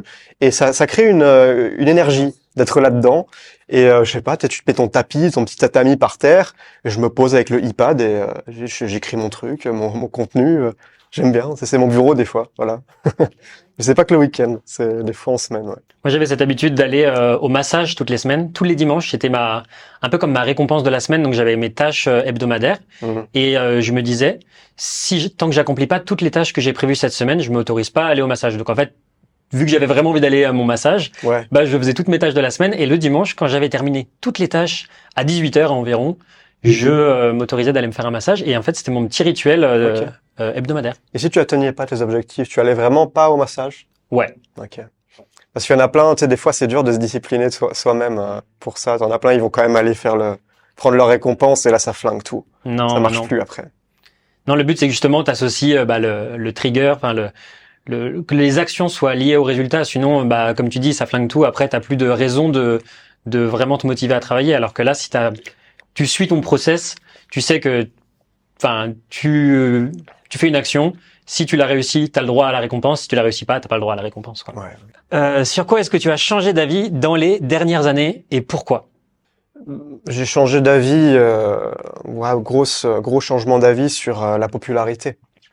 Pendant toutes les premières années de ma carrière sur Internet, je voulais maximiser l'audience. Et puis un jour, j'ai fait tellement d'audience, j'ai tellement poncé le game, je suis arrivé à tellement de vues que je me suis rendu compte que c'est pas si intéressant. Donc là, j'ai complètement changé d'avis. Je veux plus faire des vues, tout ça. C'est plus mon truc. Mais je suis arrivé à un stade où je peux me permettre de faire du contenu, tu sais, des vidéos avec des miniatures moches, des titres un peu à l'arrache. J'en ai rien à foutre. Je peux me le permettre, on va dire. Mais c'est cool. Je suis content. Donc ouais, j'ai changé d'avis là-dessus. Okay. Première et dernière question, du coup. Allons-y. Si tu pouvais changer le fond d'écran de tous les ordinateurs au monde pour passer le message que tu veux, qu'est-ce que tu mettrais? Tu peux mettre une image, tu peux mettre un texte, tu peux botter le cul des gens, tu peux leur dire ce que tu veux, tu choisis le message que tu veux mettre en fond d'écran sur tous les ordinateurs de la planète. Je veux dire un truc totalement cliché, mais souvent les choses clichés sont les choses les plus vraies. Passe à l'action. Parce que trop de gens oublient que il y a que ça qui compte. Les idées ne valent rien. Il y a que l'exécution qui compte. Voilà. Donc si tu as plein d'idées, je disais ça hier à un pote, je lui disais, quand tu as une bonne idée, dis-toi qu'il y a probablement 15 autres Gugus qui, en même temps que toi, ont exactement la même idée. C'est juste qu'ils sont pas encore passés à l'action. Et le vrai propriétaire de cette idée, c'est celui qui l'implémentera en premier. Ou alors celui qui, pas forcément premier, mais qui l'implémentera mieux que les autres, celui qui aura une exécution de meilleure qualité, c'est lui qui gagne. C'est pas le premier qui a trouvé l'idée. Tu comprends? Et bah de toute façon, quand tu as des rêves dans la vie, quand tu as des objectifs, ça se fera pas tout seul. Ça tombera pas du ciel un beau matin. C'est à toi d'aller chercher ce que tu veux. C'est la responsabilité. Être responsable de sa vie, c'est le socle de tout succès. Tu peux rien construire si tu blâmes le monde extérieur, si tu blâmes le gouvernement pour tes problèmes, les autres, l'environnement, peu importe. Tu dois te dire, ok, c'est ma responsabilité de agir pour ma propre vie. Et quand tu comprends ça, bah, tu fais le boulot et t'arrêtes de te plaindre. Beaucoup trop de gens, je pense, sont enfermés dans une mentalité de victime. Tu sais, ils se disent, c'est pas juste ce qui m'arrive. Et c'est peut-être le cas, tu vois, j'en sais rien. Probablement, le monde est injuste. Mais le monde en a rien à foutre, tu vois. Je veux dire, si tu veux changer, il y a que toi qui peux le faire. Je crois beaucoup aussi au passage à l'action. Mais j'ai une question pour toi. Est-ce que tu penses pas qu'avec l'intelligence artificielle, cette tendance, elle risque pas de s'inverser? Que justement, Naval, il parle beaucoup de ça. Il dit que les idées, c'est ID is the new oil. Et que en gros, dans le futur, les idées seront beaucoup plus importantes que l'exécution parce que les IA pourront à peu près tout exécuter et que toi, tu auras juste besoin d'avoir des idées, de les balancer à l'intelligence artificielle et qu'elles vont, presque, on va dire, mais dans 20 ans, dans 10 ans, s'exécuter toutes seules et qu'en fait, ça sera la valeur de tes idées qui aura le plus d'importance, qui aura beaucoup plus d'importance que ton exécution. Qu'est-ce que tu penses de ça? Bon, déjà, ce n'est pas la situation actuelle, donc là, j'ai pas pensé à ce scénario, mais les IA, elles pourraient pas avoir des meilleures idées que les humains aussi à terme? Est-ce que les humains sont meilleurs que la machine pour trouver des idées? Parce que si les machines peuvent trouver de meilleures idées, alors nous, on est inutile. Tu vois, on n'a même plus besoin de... Tu vois ce que je veux dire? Parce que l'IA, elle est bien pour brainstormer, mais parce que tu lui as donné un peu de matière à la base. Mais quand tu pars de zéro, je trouve que c'est pas toujours... Ah, mais ça, c'est l'IA d'aujourd'hui. Ouais. Et même déjà, quand je fais des brainstorming avec l'IA, des fois, elle me donne des idées auxquelles j'aurais pas pensé moi-même. Je sais pas. J'ai pas vraiment d'avis là-dessus. Je peux que attendre et observer. On verra. Mais pour l'instant, on n'en est pas encore à l'intelligence artificielle générale qui peut tout faire. Est-ce que tu as une question ou une demande particulière pour mon audience ou un mot de la fin? Je sais jamais quoi répondre à cette question. Le mot de la fin, tu me prends au dépourvu. Okay. Est-ce que tu as une question particulière pour mon audience? Une question? Est-ce que tu as une question ou une demande particulière pour mon audience? Non. Je sais pas, ouais, les gars, si ça vous intéresse ce dont on a parlé, allez checker mon travail, vous avez le lien dans la description et sinon je vous souhaite le meilleur, quoi. C'était très cool cette discussion, merci à Tony pour l'invitation, j'ai vraiment apprécié. Ouais, on mettra tous les liens bien sûr dans la description, le synthétiseur, la formation, donc c'est une formation de 4 jours, gratuite, super intéressante. Tous les liens seront dans la description et merci Emilio pour cette intervention. Merci Tony pour l'invitation, c'était cool. À la prochaine. À la prochaine. Ciao ciao.